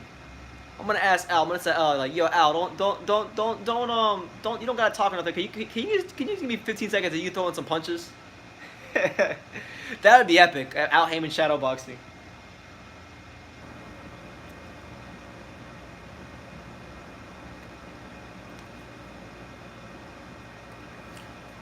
What's your thoughts on Spence versus Crawford? Is Spence ducking and is he the A side? We talked about that earlier. Errol Spence, the way he's approaching the whole thing. I mean, I understand the fact that he can't fight him right away or he's not gonna fight him right away because he's gonna try to unify those titles with Porter, and he's gonna want to try to use that as negotiating power, which is fair. You know, he's entitled to that, but just the whole like fact that he's saying, oh, I'm gonna fight Porter, I'm gonna fight Pacquiao, then I'm gonna fight Thurman, and there's no mention of Crawford when that's a fight that boxing fans want to see. You know, it's unfortunate, man, and he's slowly becoming a diva, honestly, and it sucks to see. It sucks to even utter those words because I have such respect and adoration for Errol Spence. I'm a fan. I bought an Errol Spence T-shirt for crying out loud. I love Errol Spence. Yeah, I don't buy T-shirts of fighters I don't like. I mean, I lost the bet, so that's why I bought it. But still, I like Errol Spence. So I didn't mind making that bet to lose and get a T-shirt. You know, so Errol Spence, Errol Spence, Roman Gonzalez. You know, I don't buy T-shirts of fighters I don't like. So it sucks to see what's happening to him. Because that fight really should be happening in the latter stages of this year, in my opinion.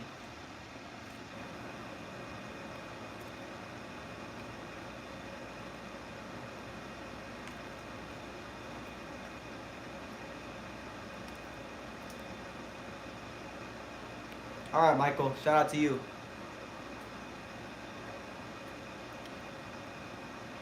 Yeah, man. 17 is an exciting age. I wish I could go back to being 17.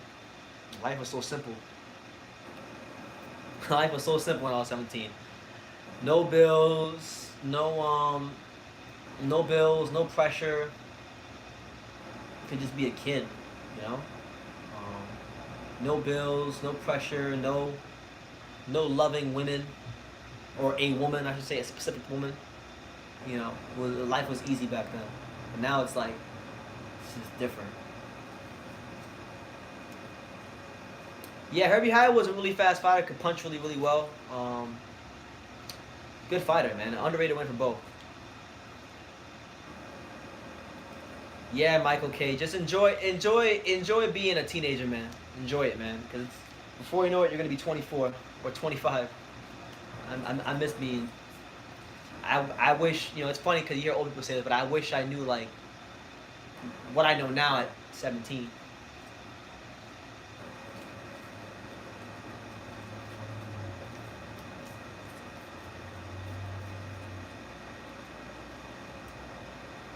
Yeah, that whole A-side thing, like, he's using the A-side thing because he's looking at it from the perspective of, like, okay, well, I just put 47,000 people in Cowboy Stadium. I sold 400,000 pay-per-views. Now, to be fair, he had a big help in Mikey Garcia.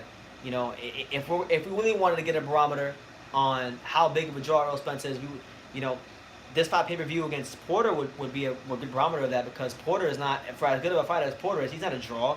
He didn't draw a lot of people to that to the StubHub Center when he fought Ugas. You know, it was pretty empty. So yeah, like he could use it. Like if he did those same numbers against Porter, then I can understand, but not against Garcia. Garcia's already a big name. He's Mexican. He's got a built-in fan base. Like it's different.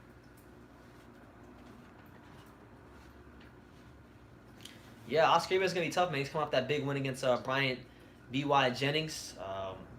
Impressive 12th round stoppage. You know, he was a good, solid amateur. I believe he beat Kubrat Pulev in the amateur, so he's definitely capable. Looks the part as a top contender in the heavyweight division. I think Naoya Inoue should have been promoted. Yeah, I mean, we talk about it. I don't understand why. Like, if you're an American promoter, right? Like, there's so much untapped potential here in America with Japanese people, because, like, you look at like L.A., New York, Chicago, or maybe L.A., New York, and Chicago. I mean, I don't know if Chicago's Japanese population is like crazy like that, because I know Chicago has like a lot of different kinds of people, but like at least with L.A. and New York, I don't understand why a promoter hasn't here and just put a gang of money behind him and try to promote him to the Japanese fan base like in LA or New York, because he's got like the kind of style that would attract casual boxing fans, like, and he's a great fighter. Like, he's a fantastic fighter. I'm really pissed that we never got to see Roman Gonzalez at the peak of his powers fight Naoya Inoue. That's the one fight. That's probably the number one fight that I wanted to see more than anything in boxing. And the fact that it never happened is just sucks. I think about it probably once a week. That fight not happening.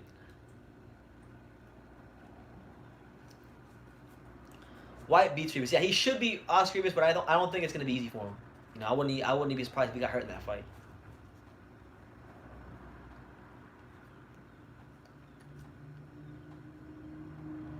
Yeah, drop your questions down below. 6:04 p.m. here in Dania Beach. It's your boy BT. We are live here on True School Sports. We are just doing a random cool Q&A with BT, myself, and this is not like literally. There's no notes in front of me. There's not very many tabs as far as the news going on. Open up in front of me and my computer. It's just off the dome, off the rip, natural, uncut.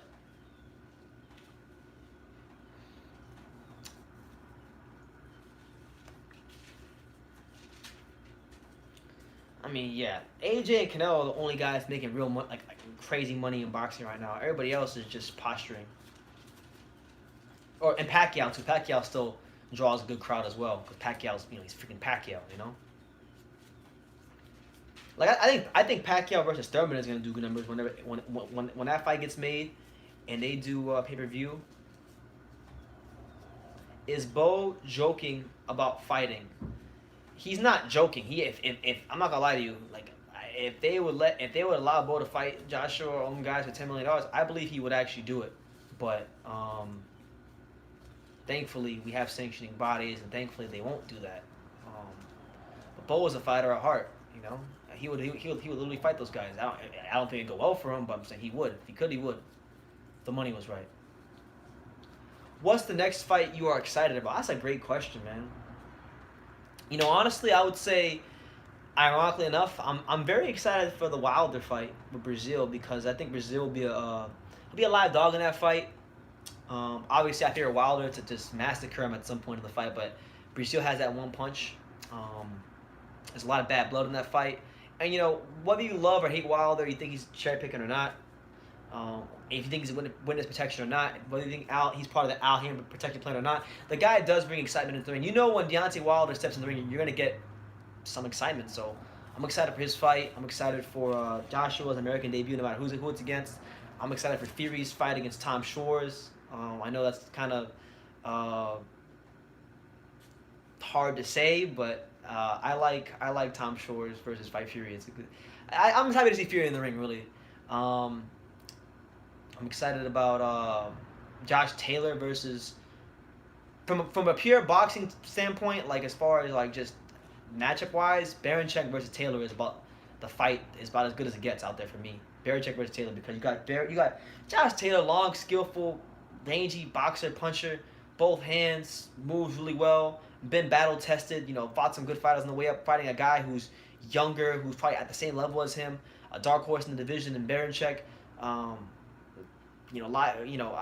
like that fight a lot. We're gonna learn a lot about Josh Taylor. Dave Allen versus David Price. Jesus. Oh, Kid Stacy, what's up, BT? Did Claressa Shields respond to your video you did, especially for her on Equal Pay?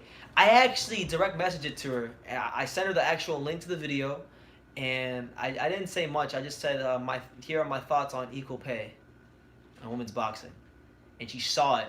Like it said on Instagram, because when you send a message, it tells them if they open it up, it'll say in the bottom right hand corner, it'll say in gray letters, it'll say seen. So she's seen the message, but she didn't respond. She didn't want no smoke. So Claressa Shields ducking. Virgil Hunter duck BT. Claressa Shields duck BT. They don't want no smoke. They don't want no smoke. Because if she watched the video and she heard what I was saying, she'll know I was telling the truth.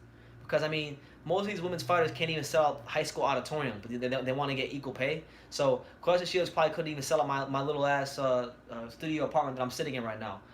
But yet she wants to get the same amount of pay as Anthony Joshua, who sung at Wembley Stadium.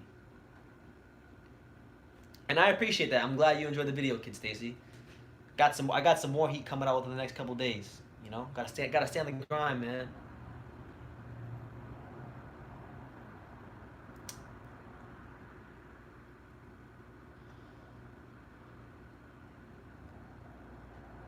I agree. If y'all are here for my Dave Allen versus Lucas Brown live fight reaction, I really don't like Dave Allen. I think,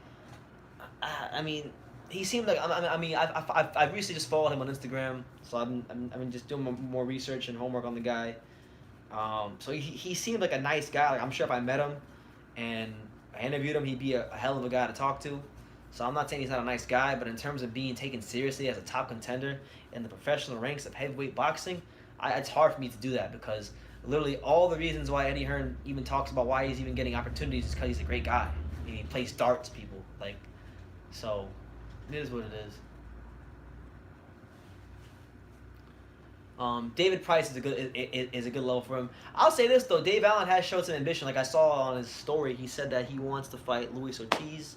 If he gets past David Price, he wants to fight like Robert Helenius. So he wants to fight some top contenders in the division. So I admire the ambition. I admire what he's trying to do with his career. I'm not really sold on him yet. He's got to show me some more before I, really start taking him serious. White versus Rivas is a great fight. Do you have a prediction? Yeah, I think Dillian White is susceptible to a right hand. I think he gets hurt in that fight at least one time. Probably gets dropped. I wouldn't be surprised. I'm gonna say just initially, I think it's gonna be a fight where Dillian White gets up off the canvas and stops Rivas. I think Rivas is really gonna put him in some uncomfortable situations. He did, and it was a good body shot, but I think the body shot said more about where Lucas Brown was at in his career than what Dave Allen. Not to take away from the body shot, because it was a very well-timed body shot, but come on, man. Come on, Lucas Brown. And Lucas Brown was beating David Allen in the first round, so I don't know what happened. It ain't the same as someone working at Walmart and a man gets paid more than a woman for the same job. No, it's not. Women's boxing is a joke. That's why it's hard for me to call. I don't want to say all of it is a joke, because there are some fantastic women's fighters. You have Katie Taylor, you have Amanda Serrano, you have Franchon Cruz, you have Claressa Shields, you have Sinisa Estrada. So there's not. Ava Knight's pretty good too. Not everybody's a bum. Not all women's fighters are bums or trash. They're not. But the talent pool is so thin. How the hell could they be considered getting equal pay? I don't know. They need to calm down with that.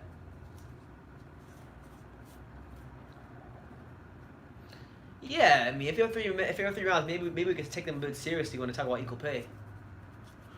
Do you think Shannon Briggs should continue with his comeback or just retire due to his lack of fights? Well, honestly, look, I know Shannon pretty well. I got to know him really well from my time going on the Heavyweight Factory, interviewing him when he used to train here, and honestly, I don't want to down Shannon because I love Shannon and he's a great guy. But the whole Let's Go Champ movement, it's just right now he's not gonna him coming back to make a run at the heavyweight title. It's a joke. He's not doing that. He's not coming back. It's not happening. Okay, all it is when he gets online and he does this whole Let's Go Champ thing, it's promotion for him to basically, promote to just keep his name relevant and promote whatever he's got going on, whether it be his ventures into the CBD industry or his apparel or his speaking outings, which is smart. He's a good businessman. Shannon's a smart guy. There's a lot of layers to him, that you guys probably have never seen. That'd be a stiff challenge for Devin Haney. I would say Devin Haney wins a unanimous decision. I think so. My dad, look at my dad. How do you feel about Estrada beating Rungvisai? Because I picked Rungvisai. He had Estrada. It's a great win for Estrada. You were right. I was wrong. It was a great win for Estrada. It's a great win for him for his career. And I think with that win, he's definitely now established himself as the best Mexican fighter in the professional ranks of boxing. Better than Canelo, better than Jose Ramirez, better than everybody.